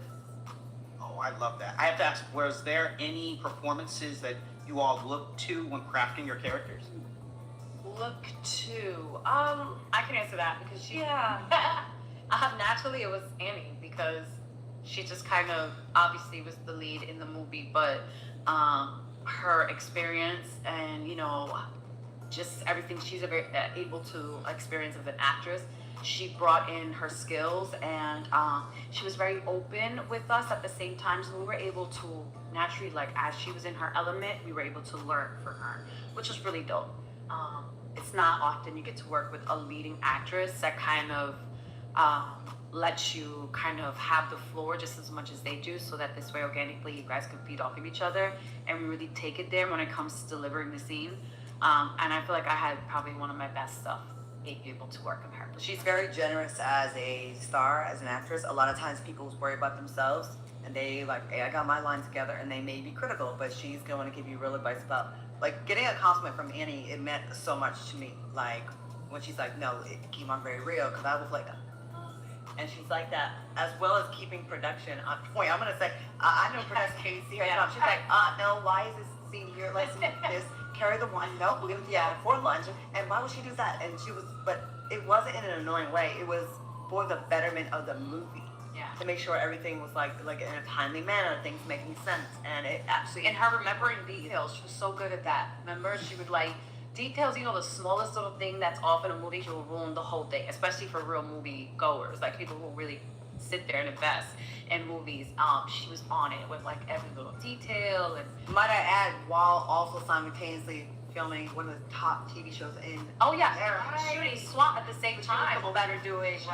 She would work until like 3, 4 in the morning, and then get in a car and go 2 hours to Valencia to set and have like, I don't know, 10 pages, 8 pages to do over there, and then come back to us. Yeah, and very impressive. Yeah, and then she did it like as tired as she was still running, she was still screaming, she was still head in the game, giving us the floor, letting us learn from her. And if there's a drug that And you were on, she was learning like so that. much, too. Care, like that. No, you guys, this is like, wow. So sweet. Are you gonna cry? Kind of, yeah. No, look at her eyes. Because you guys are so sweet and so generous about that, and it really does mean a lot to me. Because we became family, we really did, and they're so generous that they say like, okay, you're the lead, but honestly, we're all leads, all of us, you know, and that's how we all approached it. And some of my best work is because of you guys. It's not just me. I don't ever see it like that, and you don't always get that kind of acknowledgement in this business, especially from us women of color. It can feel cutthroat, and it can feel like not everybody can sit at the table, and and sometimes it doesn't feel collaborative. But with us, whatever issue there was, which there weren't, put everything aside just to be open to each other, and that's really, really special. It doesn't happen a lot. You know, we've all been on different levels of sets, versions, different tones, different projects, and this one was very, very special. Which it means a lot to us for people to support this. You know, it's hard to get film off the ground and to be in theaters. I want to zero in on the point, and this question is for everybody. This is a film for our times, right? 4 women of color leading this film in theaters. What are your thoughts and cons that speak to that as a country and a nation right now? I want to take this monkey island here, right, guys? We are in unprecedented times. And, you know, all too often, Black and brown women are the backbone of the civil rights fight for everybody. And not just, we don't just fight for us. We fight for every other demographic that is overseen, that is the underdog, that is oppressed by the dominant society here. So with all the money that's being taken away from the arts, and with the attack that Donald Trump is actively out here doing, trying to downplay our history in America, trying to make whitewash slavery, all these things that our great-great-great-grandmothers mostly were fighting for. So not to make this like a fake deep moment, it's not, but at a time where our art is being attacked like more than ever, it is so important to support roles like this, movies like this, Black-led films, Black and brown, because, you know, it keeps going the way his man wants it to go. He wants no representation in the history books, in the theaters, in the Smithsonian. So, like, you know, listen, you gotta support these things, and the only thing that America respects is green. That's the color they respect, is green, the dollars. So the numbers won't lie. If you guys go up there and run these numbers up, they can't deny the next time somebody, you know, Chris Stokes or somebody else has a movie that's Black female-led, Black and brown female-led, and says, hey, the numbers are lying. The last time it was a huge success. But we can't just bootleg, we can't not show up, we can't wait to get it for free. We have to go spend our money, check your ticket stubs, make sure it is that Black movie that you signed up for, because they try it all the time. And then they say, well, we tried last time, we lost money on it. Get out there and tell your friends, and the first 2 weeks are the most important Don't wait 2, 3 weeks, a month. Go see it the first. If you want to see more of these movies with these types of faces that you can relate to, please support it and spend money. Yeah, and have fun, because if not, they will gladly let us disappear off the big screens. Yeah. And you can't think that it's not going to happen. It's happening right now. So run your ass to the theaters August 29th. This is better message from Claudia Luther. Claudia, I love it. No, that's true. So my final question to you guys is, you are all multifaceted, multi-driven, multi-purpose creators. How does all of your collective experience come to the table in this film? I gotta think about that. Right. I mean, I just think emotionally, you know what I mean? Everything that we've been through as women, as Black women, every set we've been on, every role that we played, every life experience, I feel like there were moments you could feel it and dive into it and tap into it, you know? Which, when I looked at these ladies doing different moments, taking different moments, this girl right here, Minna, so beast, like, you can feel the emotion, the pain and everything that she brought. And you have to think, as an actor, that's coming from a real place. It's one thing to pretend or act, but it's something different when you're actually in that character, feeling it. And I think that's, from what I've seen in the clips, that's what I feel makes this project so powerful. Yeah, is that we were tapping into something real, because this could happen in real life, right? And these are still real characters that we're representing. So yeah. I'd love to hear everybody else's answer. I'm gonna piggyback on what you said, and I also have to be at YouTube. Like, we all know you two as like real actresses. Not to say that we're not real actresses, but like Drew, your resume speaks for itself, and has one of the top R&B albums that's out there. Branding consideration.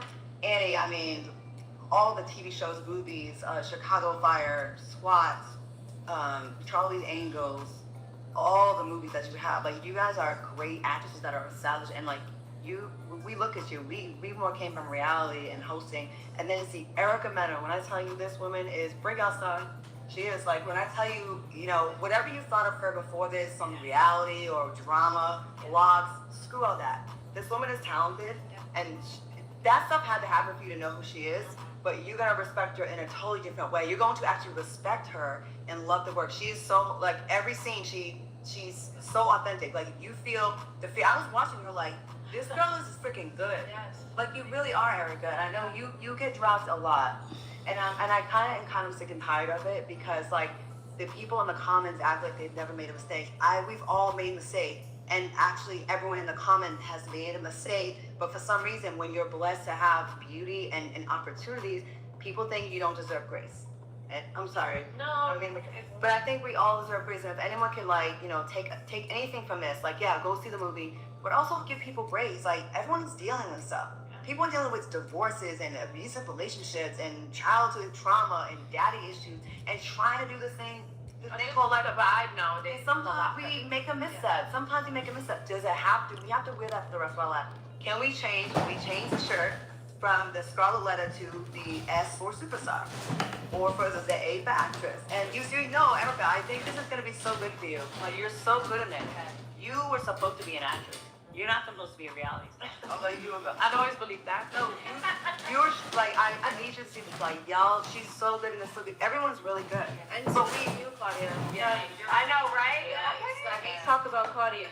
She would chime in and be like, hey, you know, I don't know. And I'm like, girl, you're doing great. I would watch you guys as fans. And that's a lot, you know, because you need to be present and be in the moment. We're also like, got, you know, fake aliens around or whatever, the things that aren't there that you're obviously imagining and really diving in and going hard. Also, the elements that we were up against were wild, but really, when we were dialed in, I mean, everybody stepped up and just dialed into performance. It's a really great character-driven movie with a bunch of twists and turns, and you kind of also think like, maybe did we spoil it or give it away, but no. You have no idea. There's an invasion? Yes, you have no idea. No idea. I have to mention Erica Pinkett. Yes, there's a lot of emotional scenes in this movie, because we're facing actually like death, right? Yeah. And an attack. And I remember there's a part that I don't know if she wants me to say this, but she had to be very emotional, and she had just been dealing with like something very painful from her past, and she broke down on set. Because she had to go there as an actress. She really was. And, you know, for her to power through that and still give and still be able to get off that like sad thing and then go to be funny and then to be petrified, it just shows like the professionalism, like dealing with real life stuff. You know, a lot of times when you're acting, you see people crying. Some people are doing it like surface, and some people are really digging deep, but she really did. And then she had to get, it's hard to get out of it sometimes. Yeah. Like you're like, oh, I gotta stand by her. My neck thing's supposed to be funny. But she's not here with us right now. She will be at the premiere. Killed it. And she's so fun. Yeah. She what I'm talking about vagina though. That's gonna be who does it? Domination. Talk about that. Yeah, who doesn't actually with that? Like, right? Yes, right? I dare you. I always relate Erica painted with vaginal rejuvenation. No, I mean, see, like, we definitely, we love each other, and we're just so proud of this overall body of work that we've been able to kind of produce together. And we're just so excited, and we really, really just want everyone to give it a chance, go out to theaters, watch it, feel good about it, go on this roller coaster, and, you know, lead from there, being prepared, because anything can happen, you know, but at the same time, knowing that you supported something that came from, you know, us. It's for us, by us, and now it's in the theaters, and we deserve to be here. There should be much more films for by us in the theaters. It's low-key a dream come true. I mean, we can all, not that there's anything wrong with streaming movies, because those are definitely great about it, and there's really good stuff being done, especially on Tubi, on streaming. But like going to the theater like we used to do growing up and seeing this on a 30-foot screen or however big it is, 40, stand up with I don't know. Something. Would go experience it. Yeah, run, don't walk. Okay, run, don't walk. August 29th, That's run right. in theaters. You heard it. Run, don't walk to the theater, August 29th. We will see you guys there. Oh, that was good. That was kind of cute. That's why I love Fanbase. We get some things done. Invested podcast every Tuesday. Invest. Click the link in my bio. Click the link in the chat. Let's go. Let's get it. Game night afterwards. Another episode of Invested, a limited podcast that gives you a look at the creator economy and our ever-growing equity crowdfund on Start Engine for Fanbase. I'm your host, Isaac Hayes III. I'm joined always by Mr. Noah Washington to my far right. I love having Noah as part of the podcast because he keeps it fun and youthful and journalistic. I told you I just like to talk. But let's get into today's guest. This is an important conversation that we have to have. Today's guest is a seasoned television producer and media visionary with more than 15 years of experience shaping culture through storytelling.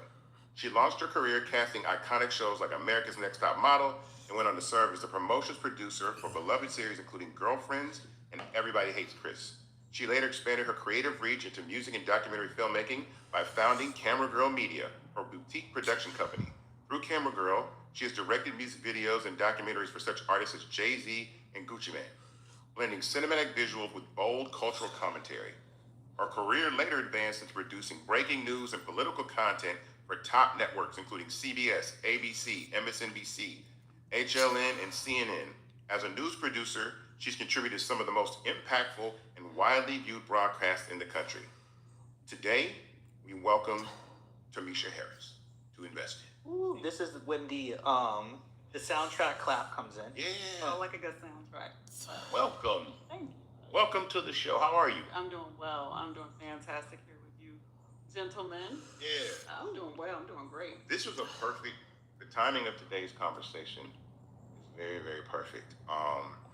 We're going to get into that in 1 second. Noah? Let's hit him. Why are we here, Mr. Hayes? Among having this great conversation that we're having today, we are in the middle of a Regulation A equity crowdfund for Fanbase on Start Engine. And the goal is a $17 million raise. We are currently at, I want to say, $12.9 million raised, which is awesome. About to cross the 13, baby. About to cross 13. You yourself can invest in Fanbase right now by going to startengine.com/Fanbase. The minimum to invest in Fanbase is $399. That gets you 60 shares of stock in Fanbase at $665 a share. This is not a GoFundMe. This is not a Kickstarter campaign. This is real equity into a social media platform that's scaling and shaping the future of the social economy. All right, what are we talking about first, real quick? Noah? So, in the news, we're talking about Target. Did you hear what happened? of course, because I posted it on my social media, I posted it on my pages, and it actually got a lot of people upset. Yeah, so you want to hear, I commented on that. Well, tell them what it is first. Yeah, first, that's right. So, reading off, guys, to be as factual as possible. After 11 years, Target CEO Brian Cornell will step down in February of 2026, handing leadership to COO Michael Fendekel. I hope I'm pronouncing that right. Target reported a 21% drop in net income and a 1.9% decline in comparable sales. This comes after rolling back a series of DEI initiatives, which eventually led to a boycott of the brand, led by our very own Dr. Jamal Bryant, which has seen extreme success. So I wanted to talk about this today because not only did he step down, but he got a new position. He got a promotion. Yeah, chairman of the board. And my question to you as seasoned journalist, to you, a founder of your own right, when do we pivot and use and start our own brands when we see that our existing brands have lost their cultural relevance? Oh well, I mean, how do you get a promotion when you're failing? You know, Target's having a really bad year, and you got promoted. I think it's a way for him to get out of the position. I think that the boycott, the fast, is having a really good effect on what's going on, and I think we should continue to do so. To answer your question, I think the only thing that I'm concerned about is when we are not shopping at Target, where are we shopping? And where can we identify where we can spend our dollars in our community?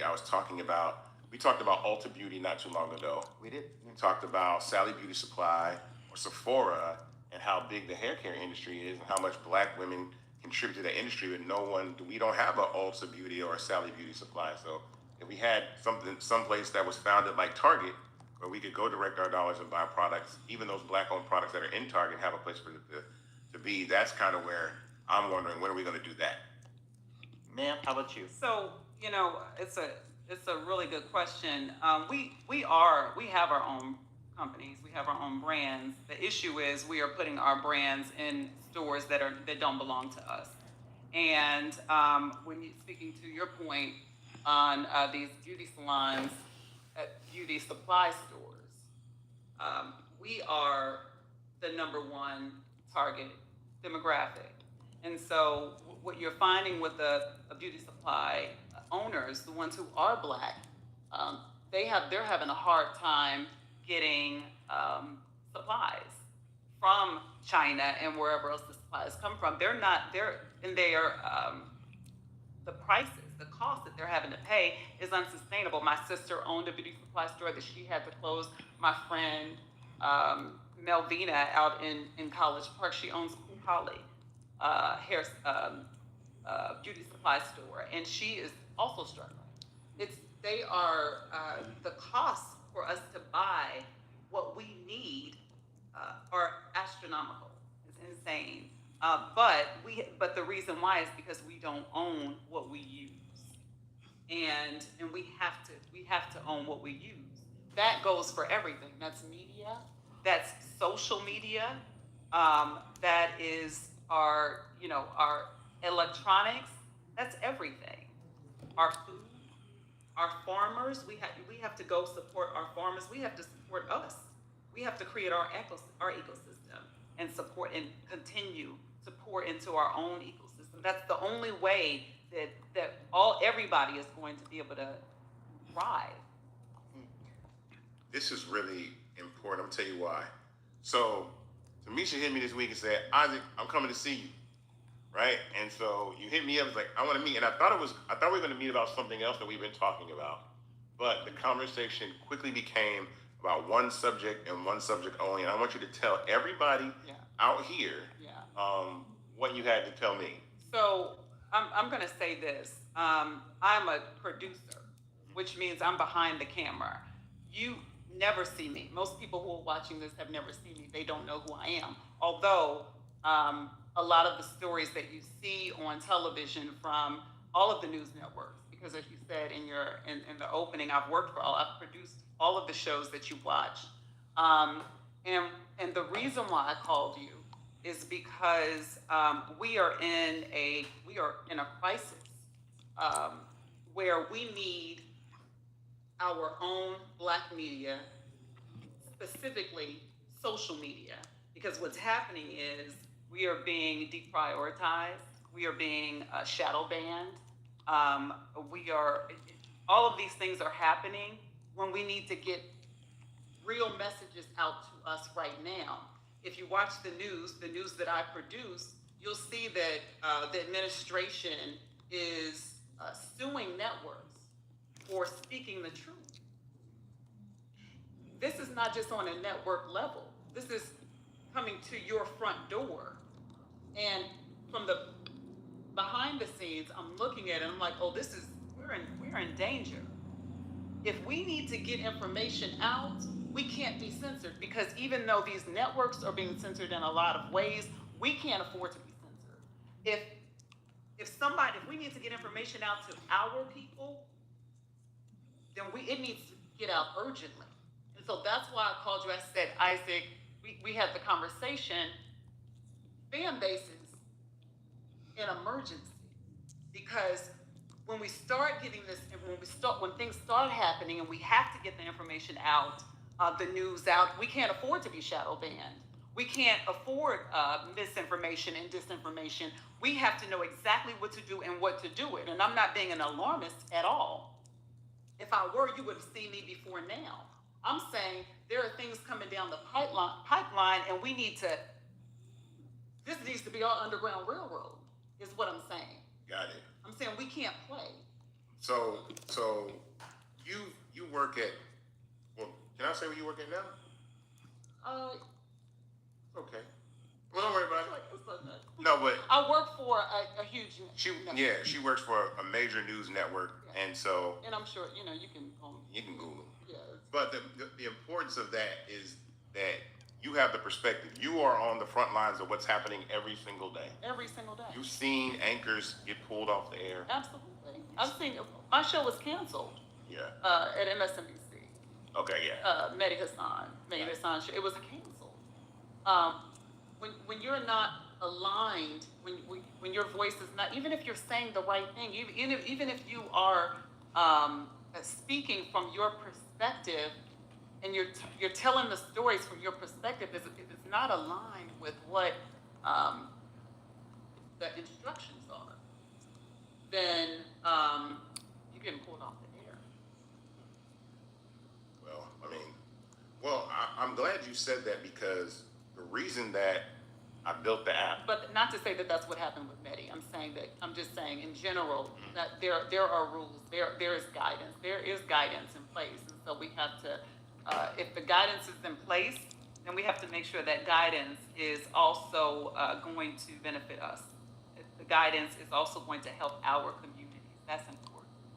So I brought up the conversation of Black-owned media recently, because what I'm asking you, what do you consider Black-owned media? Is it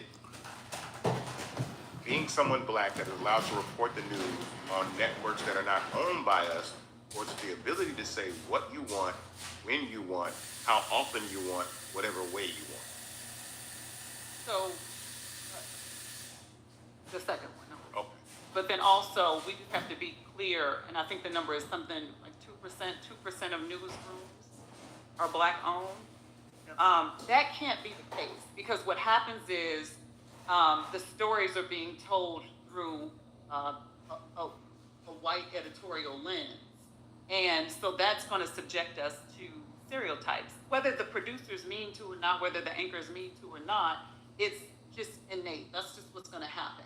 And so we're not able to tell if we don't own the platform like a fan base, then we can't tell the true stories. And so then we're telling stories through the lens of tragedy.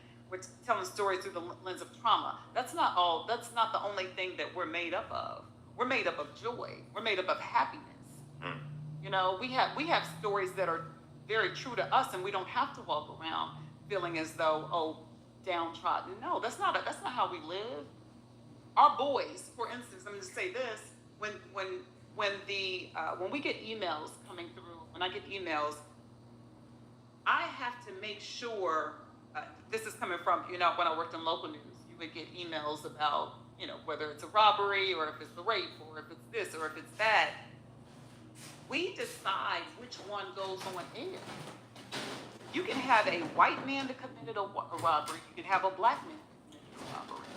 You have to make sure that your newscast is balanced. But at the same time, you want people to watch. So what's going to get them more afraid? What's going to get people to watch? Yeah.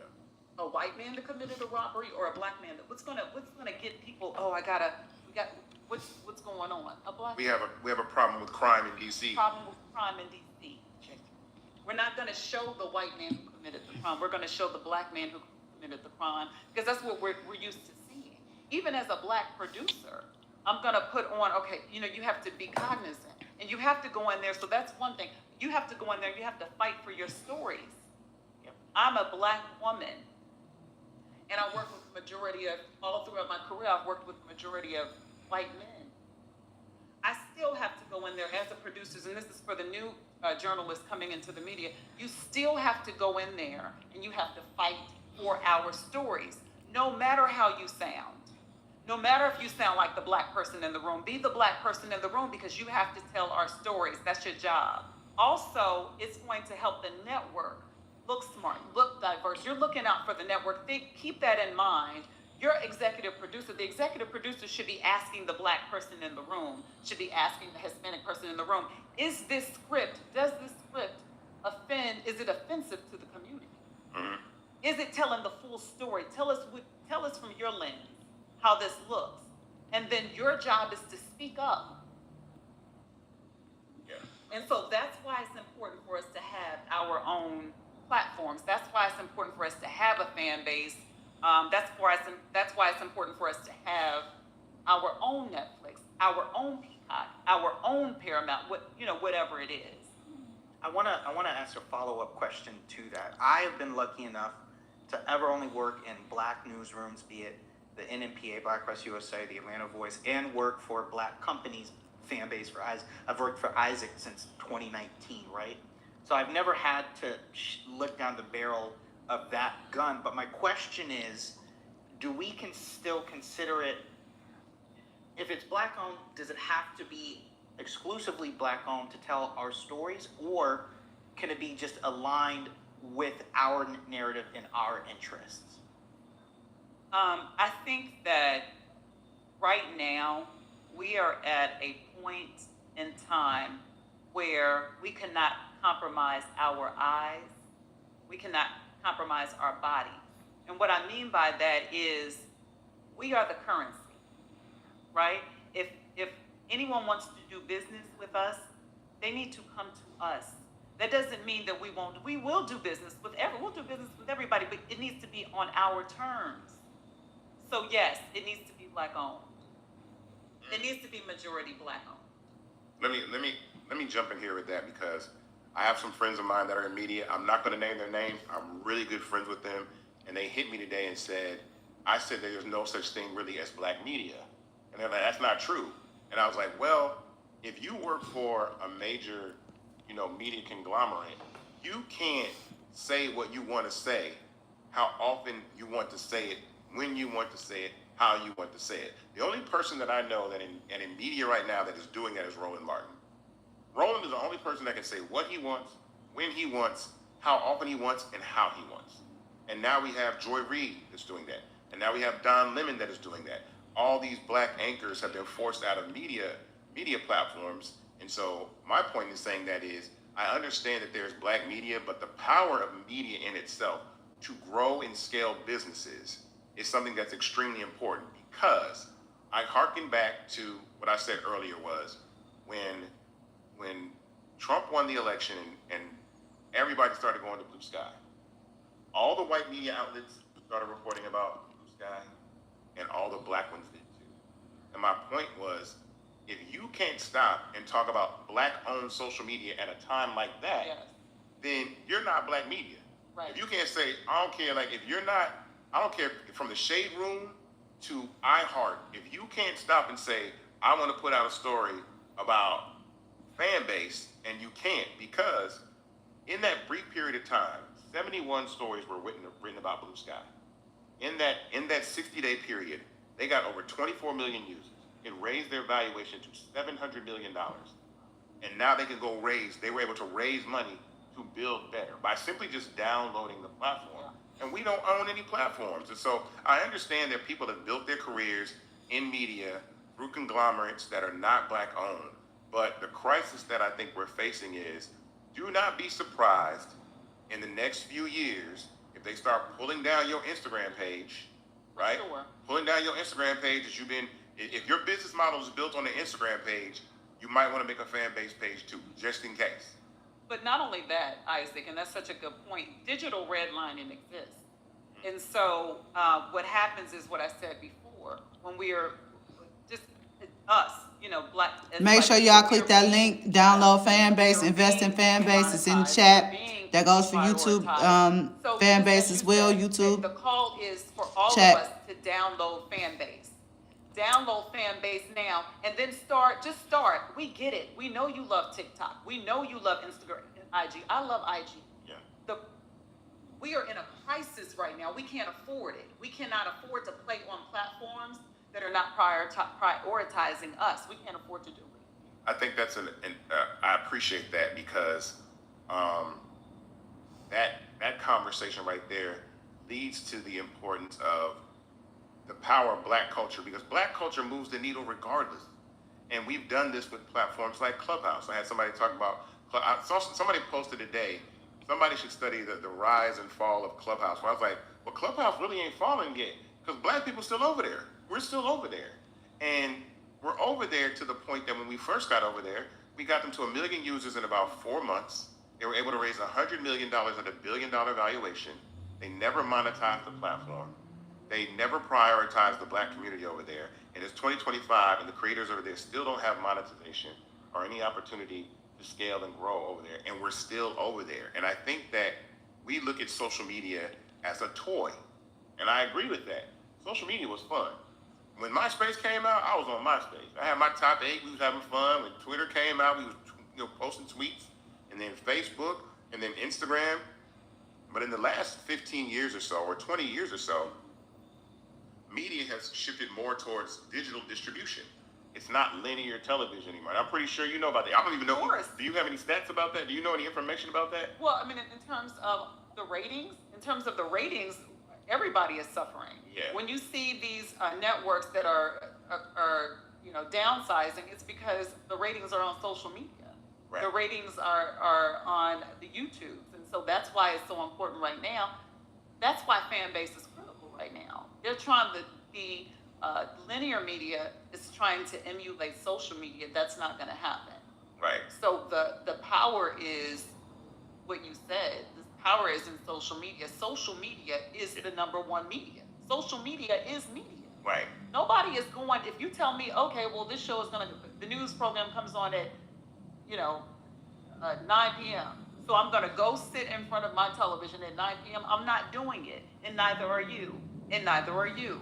You're going to go to social media, and you're going to find out whatever you need to know, and you're going to go to the next story. Yeah, short form media is the most watched medium in the world, far eclipsing anything else. I want to double down on that point that Isaac just made. How much does ownership determine whether the stories are told authentic and in service of the community? So I think that's a good question. I think that when it comes to ownership, you can have, take for instance any news network, right? You can have a team full of Black producers, right? Or Black and brown producers who are determining what stories are told and determining how the stories are told. Everybody, but if it's owned by white media, if it's not owned by us, then everybody has someone to answer to. And so the stories are still you're still in this circle where you have to do what you're told. Even if they let you play a little bit. Oh, go ahead and play around, but the minute you get out of line, the minute that it doesn't align with whatever the bigger agenda is for that company, then you're going to be pulled back. We can't afford to be pulled back because the same thing that's happening with the museums, we're seeing it happening. We're seeing our history being dismantled. This is not a joke. I agree with you. Yeah, this is not a joke. It's happening. We're in our neighborhoods minding our own business. And you're sending our troops, Americans, to our neighborhoods to bother us. This is happening right now. And each city is being targeted. The cities that have a majority of us.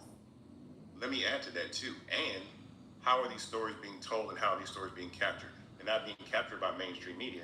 They're actually being captured by the community. It's being captured by the community. If you notice, when it comes to police brutality, when it comes to health care, when it comes to particularly police brutality, you'll notice that not much of that is being shown on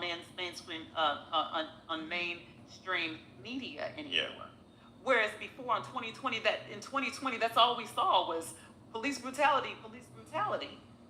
Do you think it's not happening? Right. It's still happening.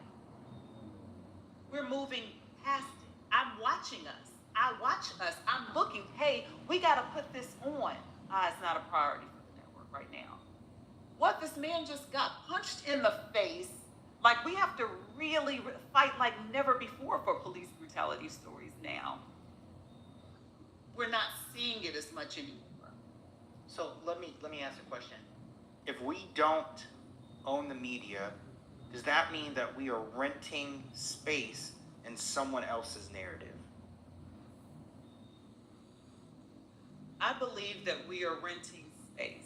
Yes. I believe that we can have our narrative, but I go back to what I said. There is a string that we will be pulled if it's not aligned with whoever we answer to. We need to answer to us. I have friends in DC right now. I'll name outlets, leave it out of it, and reporters' names, where they're pitching these black stories and they're consistently and constantly being shut down. Oh, it happens. That's the story of our lives as producers. And when you find that, that's why it's very frustrating. Like before, it was tolerable because it's like, okay, well then they're saying yes to this. But now with the new administration, it's no longer, oh, we do need to get this in. Let's go ahead and get this in. It's Well, I want to say that we also need to do our homework when it comes to black-owned media.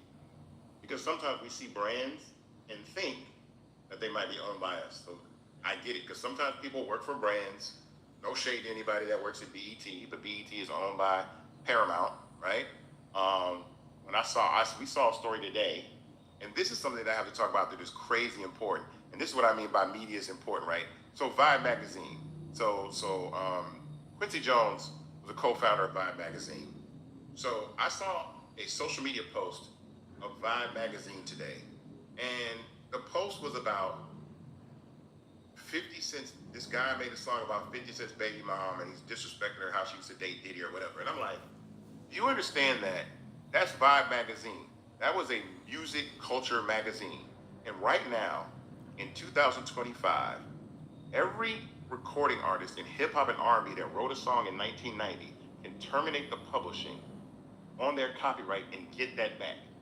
But yet, you're watching videos of somebody troll 50 Cent, and Vibe magazine is not telling stories about how black artists and black rappers need to be getting their publishing back. They're not telling those stories on Rolling Stone. They're not telling those stories on Billboard. They're not telling the stories on even the black media sites that we own. So I don't see those stories on the Shade Room, Baller Alert. I don't see these stories on World Star Hip Hop with the word hip hop in it, but nobody's telling us how to get hip hop back in our pocket. So that's the thing that I think is extremely important. It's like, we gotta know where this news is coming from, who these outlets are, and I get it. I get it. You're locked in. I love the funny drama and the goofy stories too. I'm not mad at those. I like the funny stories, but again, social media is a tool now. I believe that the distribution of content will go through large social networks in the future. It will not be mainstream media.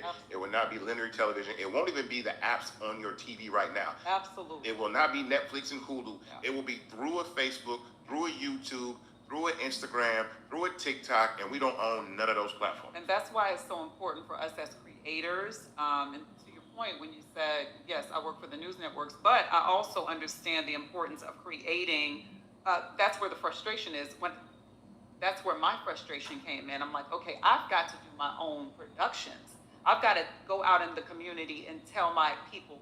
I'd have to tell our story and then put it on a platform. You already have Isaac already has the platform we need.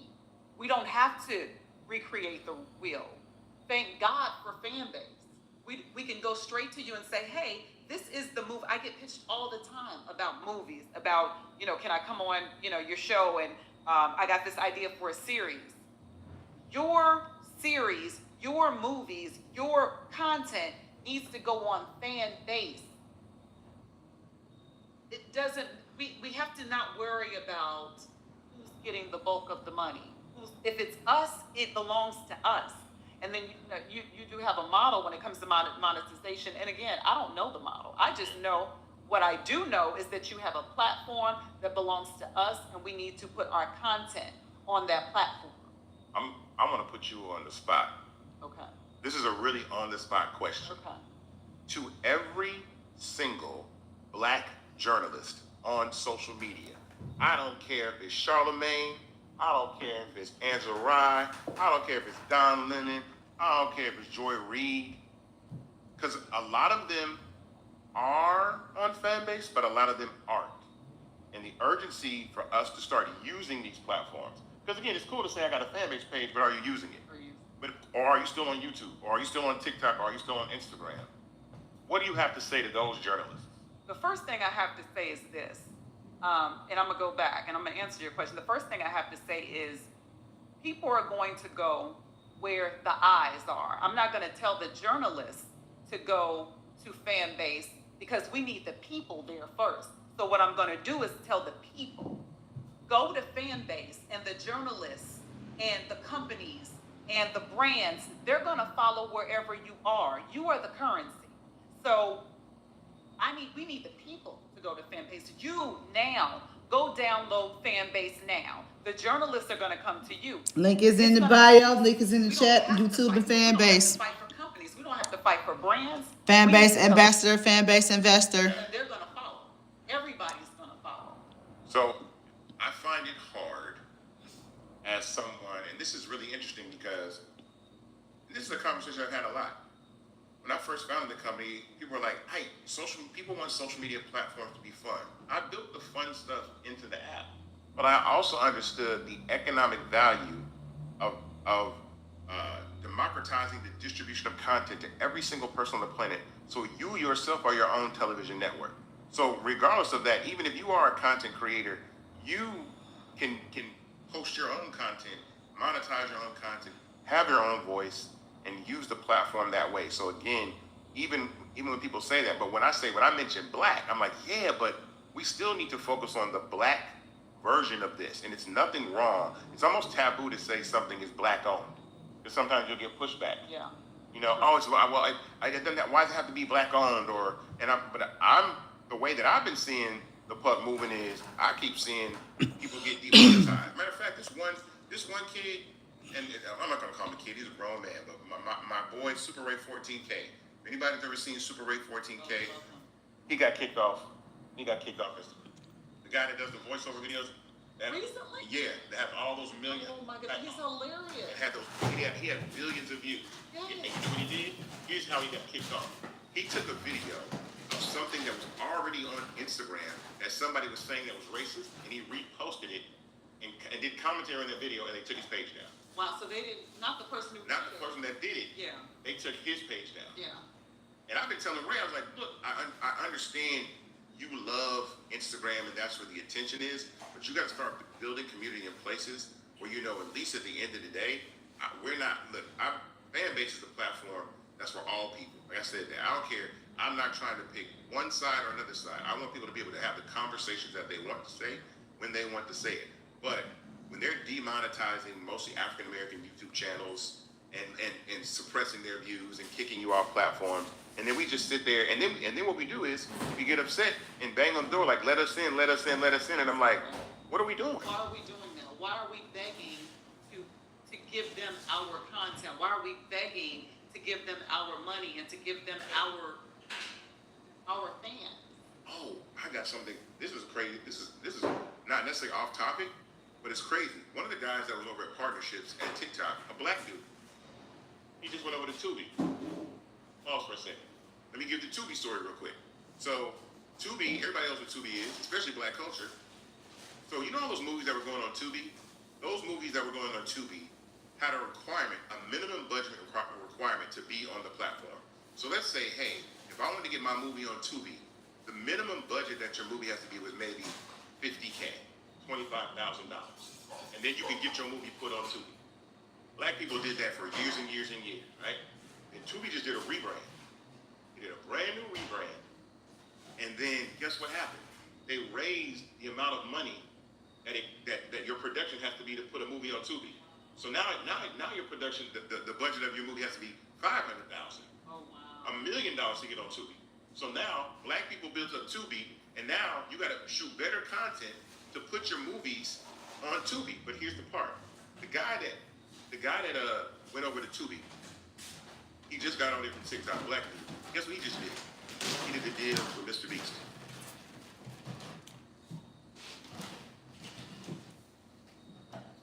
He just did the deal with Mr. Beast. Look, I'm not saying Mr. Beast is not an incredible person to get. He is the #1 video streamer on the planet. Don't get me wrong. But out of all the people, he could have started with 10, 15, 20 other creators to do content with over at Tubi, but he just announced he's doing a deal with Mr. Beast. And by the way, Tubi's owned by Fox Corporation. I absolutely. That's my point. That's my point. And here's the bigger point to the conversation that we have about black media, is that we blow up Tubi, and then Tubi makes revenue for Fox Corp. What does Fox Corp do with that money? They take that money and reinvest it in Trump or programs or agendas that work against us. It's the same thing that I said with Clubhouse. All the black people on Clubhouse raised $100 million at $1 billion valuation, did nothing for black people. Guess what Clubhouse did right after the election?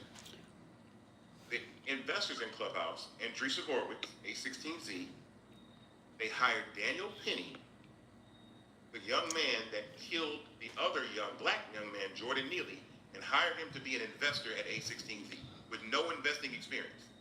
The only reason they hired him is because he killed Jordan Neely. He has no experience of investing in tech startups.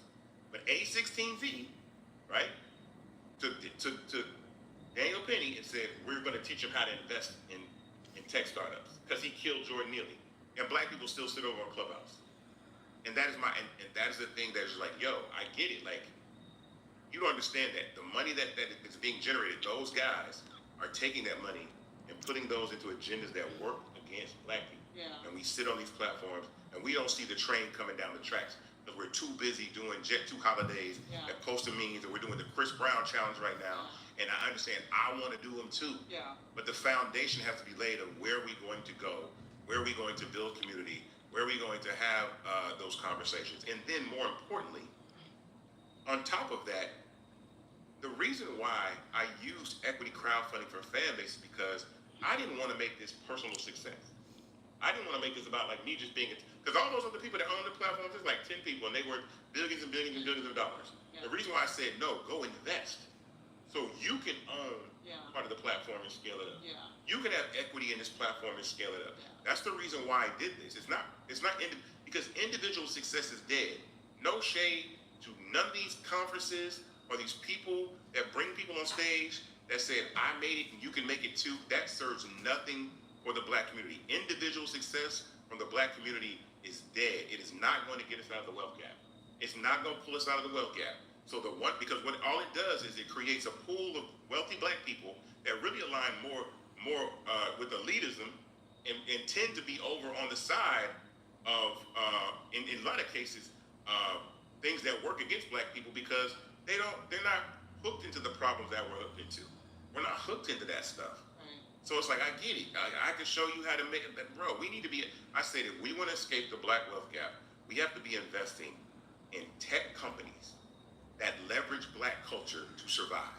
So anything that you can think of that needs black people to work, which is the music business, which is DJ and music culture, which is social media, and we don't own those infrastructures collectively and scale them up to hundreds of billions of dollars.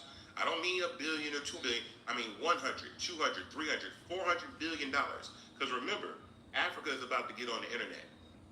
They're coming on the internet. 60% of Africa is under the age of 29 years old. Once they get the internet, that is 2 billion people, black people, that are going to be on social media. And whoever owns the infrastructure to the platforms that have those people are going to make billions and trillions of dollars. And we can do it. And here's the thing, just like we did with when we were with the Win with Black Women initiative, when we were working on getting Kamala in office, I was on one of the first, I think it was the first phone call. It just, to see the numbers, and we were able to see the numbers just rise as the number of women who were getting on the calls. It's like, wow, we do know how to mobilize. We do know how to set an agenda. And I say we know how, yes, we've seen historically us do it, but right now we've not seen it in that way. So we were able to see it.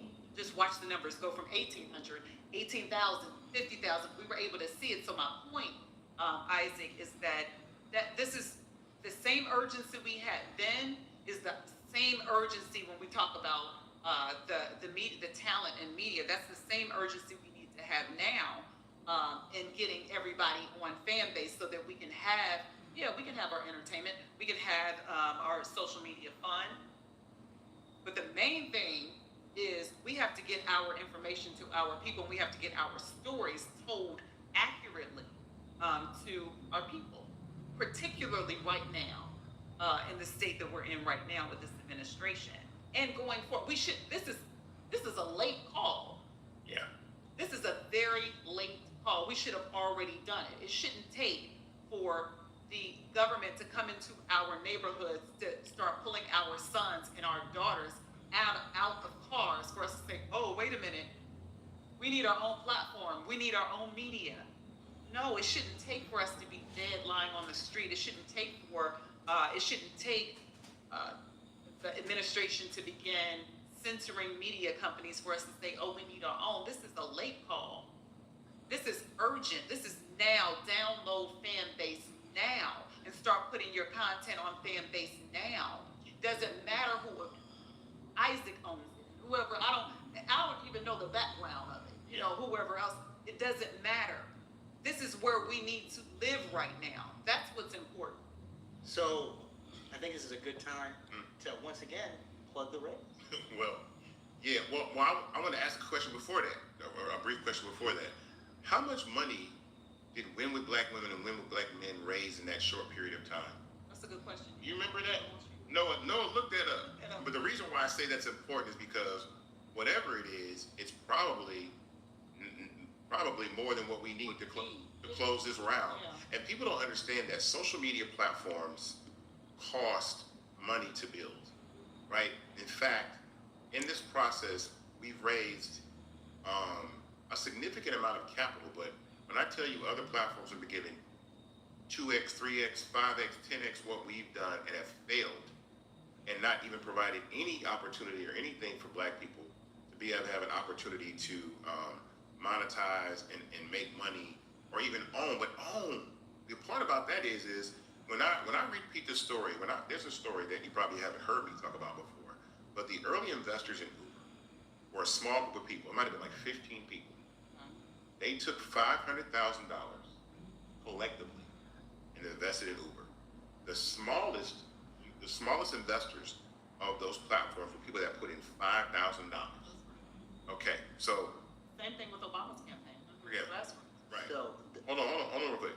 The 5K that they put into Uber in 2010, when that company went public in 2019, that 5,000 was worth $24 million. Oh,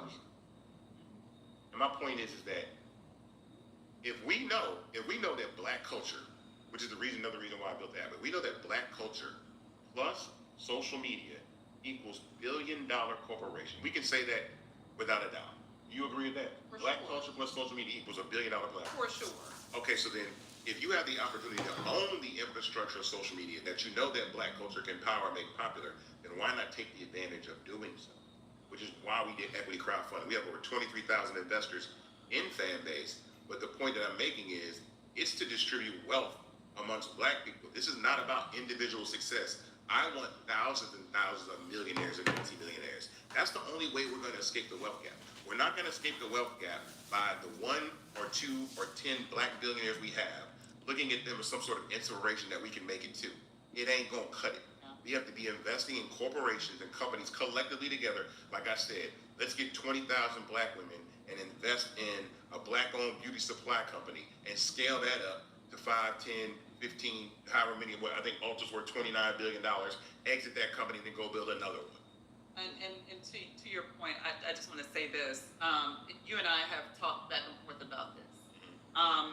In the news business, we have this thing, we talk on a 7-year-old level because we need everybody to understand what we're saying. When we talk, a lot of times when we talk to our people about wealth building, it goes over their head because not that they are 7-year-olds. I'm not saying that. I'm saying that people need to know what impacts them right now.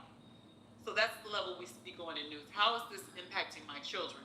This is how this is impacting you. And so I want you to be clear. These social media platforms are deprioritizing you. So the business that you're trying to start on the IGs and the TikToks and the YouTubes, you see yourself being shadow banned. You see that your reels are not getting the reach of your own fan base. You're not reaching, they are not prioritizing you. You know that when you reach out to these brands that you're getting paid 25 to 35% less from brands than your white counterparts. So this is how this impacts you right now, young woman, young man who is trying to start a business, who is trying to go viral. Your voice is being silenced. And you're knocking on their door and they're not letting you in, or they're giving you crumbs. And so you're going to keep knocking. When you have a platform here that's going to give you a share, they're going to promote your product, your service. It's right here. That's the urge. These people need to know that sometimes when we talk about stocks, when we talk about investing, whatever it is, it goes over our head. This is how it's impacting you right now. This is how it's impacting your goals right now. This is what I'm saying. That's why it's important to go over to Fanbase. So I am going to plug a raise right now, though. You can go to startengine.com/fanbase to invest. The minimum to invest is $399. That gets you 60 shares of stock in Fanbase at $65 a share. An interesting stat that I know is we have about 23,000 investors, and we raised about $23 million. So the average investment that people invest in Fanbase is $1,000. If 4,100 people invested $1,000 in Fanbase, whenever they see this, the raise would close. Our raise would be over. We would have the capital that we need to continue to scale and work on, continue to build a platform that anybody can use. But I think that we have to start being unapologetic about building things that can be owned and built by black people for everyone. Fanbase is not built for exclusively black people, but at least you know that in this environment, someone is going to let your voice be heard. Someone's going to let your stories be told. We are not even focused on advertising at this very moment because advertising dictates what they want to see. If I don't want my content, my commercial being shown around a bunch of content around police brutality and things that are going on overseas, they're going to suppress that content. I need to run this Chick-fil-A ad. I need to turn down the LGBTQ so I can get these Chick-fil-A ads out. I need to turn down all these things that we have. And so I think that is the importance of why I felt it was urgent. I would not have built this if I was not black. There would be no reason to. There'd be no reason to. If I was just a white dude, there would be no reason to build this. And secondly, I wouldn't have built Fanbase if I didn't know that the value of the actual infrastructure could reach hundreds of billions of dollars. Because then it's not about my success. It's about the people that are investing in the company that can scale it up and the people that can use it to monetize, making revenue. Facebook has a market cap of $1.9 trillion. Instagram separated from Meta is a $400 billion company. ByteDance, which is TikTok's parent company, is a $400 billion. $400 billion? And black people are powering these things. So, and nobody black own a piece of $400 billion? That's crazy to me. That's insane. That's crazy. It's insanity. That's why it's important. Bring the content over to Fanbase, and then, but again, the people have to be there. We have to get the people there. We have to get the eyes there.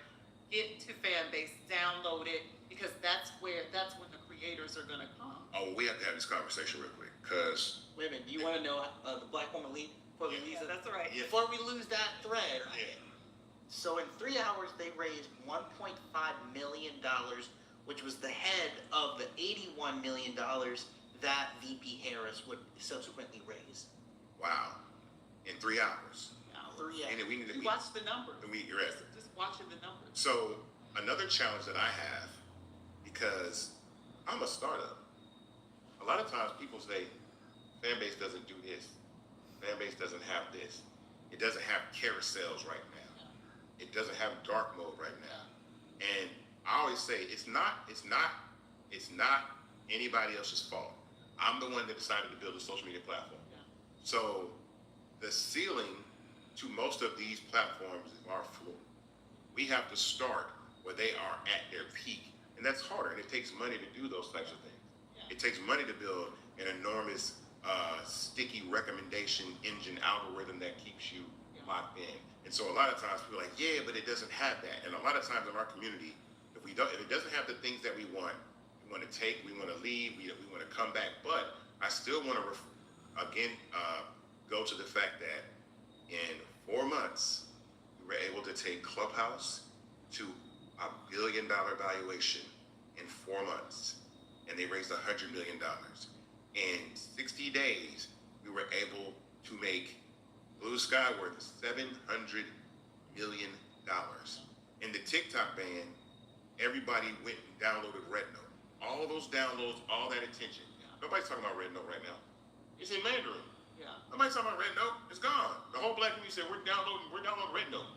And then TikTok came back on, they were like, all right, boom, we gone, or whatever. And I'm like, yo, that's the part that I think is extremely urgent, is like, yo, we have to be like Fanbase at that time, with the brief 12 hours that TikTok was down, we got to like number 4 on the social media, on social media charts on Apple, and I think number 12 overall on the App Store. And that was a moment and I said, if we could keep that up for 30 days, 60 days, first of all, it would be the biggest story in America. For sure. It would be the #1 story, because Asian apps always are #1. White apps are always #1. We've never had a black founded social media platform sit at the top of an app store, garner all the attention of the media, including black media and white media. And then on top of that, this is what venture capital does. They look for platforms that have large volumes of users that they can invest in and help scale, because they know once you got the people, it's just mad at that point. You know, I'm gonna just say this real quick, Isaac. That's not, as you know, that's not exclusive to you. When it comes to us going to a platform or going into a store or going into a business that's black owned and saying, oh, but they don't have this, and it's just not as convenient as that. We don't have time for that. We don't have time for our own agenda. We don't have time for our own, oh, well, I kind of like this. Nothing's funny right now. Right now, we have to go into this space as it's like they say back in the day, as a people. No, we really have to be as a people right now. Nothing's funny. Nothing is a joke. What's happening right now is going to impact us more than it's going to impact anybody else. So yeah, when you go into the stores, it may not be as convenient. You may not be able to have the red, twirly, shiny star. No, we'll get to that. Right now, we have an agenda. The agenda is to get one fan base. The agenda is to have our own platform, our own media right now. That's the agenda. And then we'll get to the red, shiny things in the yay later. there's a call of, this is the call to action for us and for the media, the talent, the black talent and brown talent. That's what we have to do. You know when that happened, when the TikTok ban happened, one of my peers that I know that has a black social media platform posted about Red Nose. And I literally had to call him, and I called him on the phone and said, "What are you doing? Talk about Fanbase." Like, I had to call him and say, "If you don't post about Fanbase, why are you talking about Red Nose? What is Red Nose doing for you?" And that was the thing that I said about black media. I said black media primarily just repeats white media and pop culture stories. So if they talk about Red Nose, we're going to talk about Red Nose. They talk about Lemonade, we're going to talk about Lemonade. We're not telling our stories and the ability to lift up that. So there's no conversation about everybody hates Tesla and Tesla's stock price is tanking. Or why are we not talking about Derek Bailey, the one black EV maker that I know who can make electric vehicles? And I don't even care if they're not as good as Tesla. Let's invest in them and get them as good as Tesla. It reminds me, just real quick, it reminds me of what, when we look back in the day and are like, oh, when black people would go into like restaurants and whites only and say, oh, if that was me back in the day, I would have done this, or I would have done that, or I couldn't have been enslaved. Whatever you're doing right now is what you would have done back in the day. So if you're doing nothing right now about that pushes us forward, that's what you would have done back then. So don't talk about what you would not have done, what you would have not stood for.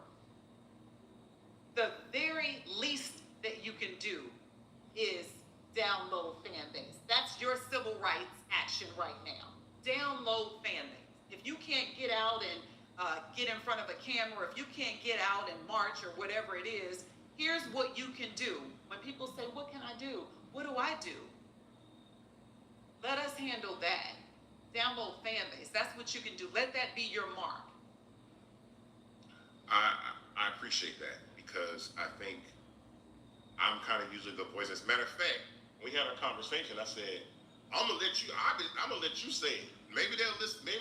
Coming from a different voice, that they probably think that I have a vested interest in the success of a business that I built. But please understand that this is the opportunity for us to actually own infrastructure that we've never owned. I'm not like, and I said this today, I ain't trying to be funny. I'm not trying to to throw shade. But if what is being done to Deion Sanders' children right now in the NFL, it looks like that. It looks like Kaepernick all over again. Yes, it does. It looks like we're seeing it happen. And my point is, so is Jay-Z gonna pick the talent this year for the Super Bowl? And my point is, okay, so he gonna pick the talent for the Super Bowl this year, but we're gonna watch them take one of the most impactful, revolutionary football players in the history of the NFL and watch them blackball his kids. Right. And we're gonna make sure that he performing at the Super Bowl this year? Is he performing? Who's performing?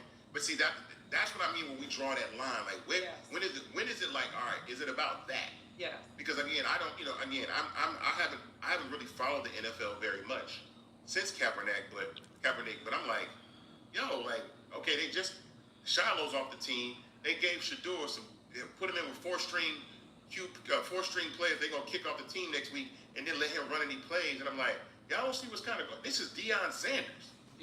This is one of the GOATs. And we're watching the tape. We're watching what happened. And people just chill like, yep. So we're gonna let them tell us. This is what I mean about storytelling. This is the prime example of what I mean about storytelling. We see that boy hit him. Oh yeah. We see it, but then we're allowing the story to be told that he hit him. Yeah. We see it, and that's what I mean about us telling the story, telling the real story, because we tend to be fair. Yeah. We tend to actually tell the story that happened. It's simply because we understand what it means to have our voices silenced. So we tend to be fair in things, even when we're not treated fairly. So when you're watching, we're sitting here watching him. Is it Shador? Shiloh. Get his face mask grabbed. We're watching him be attacked, and we're looking at the caption. Tell us something that we're something completely different. Yeah. Shiloh Sanders ejected for hitting player. For hitting player. Well, wait a minute. So that's going to be the story. It's going to be the headline. That's the headline. Whether, even though we see what's happening, that's the headline, and that's what they're going with, and that's the history of it. And then what happens is told in history just that way, unless we tell a different story and we say, oh no, absolutely not. no, but here's the thing. We'll read that headline and see, oh, look at Deion Sanders' kids. They acting out. See, why can't you just be the good kid? Why you got to hit him? And it creates a further narrative like Shiloh's the problem as a person who isn't defending himself. And we sometimes cannibalize ourselves in that way. We see the headline like, oh, well, if he hit him, then yeah, he a rookie. You shouldn't have did that. I'm like, bro, you didn't see you didn't see the boy grab him by his face mask and do all that stuff? But bigger, yes, that. But you do have people in the comments who are saying, no, we see him, we see this. Even though we're saying we see it, the headline is what goes down in history. We have to make them change the headline, change that story, go back and apologize, or we have to have our own platform so we can say what the story really is. So that headline, what's in print is what goes in history. Yeah. Not oh, well, this is the argument. No, what they said, they are very clever, very smart. This is the story we want told, and this is what we're putting in the headline, because that's what goes in history. And so when we go back to recall it, oh, well, this is what happened. Who's going to read the story? Nobody. We're going to read the headline. And keep scrolling. And keep scrolling. And my point is, you want the headline to be the right headline and keep scrolling. And keep scrolling. So, one more time, we are at time. Well, Give us a shout out. I want to thank you. So that's that. Make sure y'all invest in Fanbase. Make sure y'all definitely invest in Fanbase Ambassador. We are getting ready to have game night. I'm finna talk to my people over here for a second. Come join us. Come hang out. Thank you so much for your love and support. Even thank you for the bullies and the people in the comments that come and harass me. I appreciate you for your content. So let's continue to uplift. At the beginning of the broadcast, chosen ones, we have the spotlight. Let's continue to show up, show out with love and support. And that is why I'm an investor. That's why I'm Fanbase Ambassador. That is why, because people such as the person who deleted their comments lets you know that Fanbase is a safe platform. That this is why I'm letting you know that you do not have to be bullied. You do not have to be shamed. You can actually own a part of the platform and be you without limits, without being intimidated. So I'm going to close. I'm going to go over here and talk to my people in the audio room for a second. So come join us. Come hang out. Again, make sure you come over here and look at this link tree. It has all the information that you need. It has all the information that you need. And you guys have a good evening. But that is why I believe in Fanbase. Tomorrow is Saturday. We have What Do You Love About Fanbase at 6:30, and after that we have movie night. With that being said, I'm out.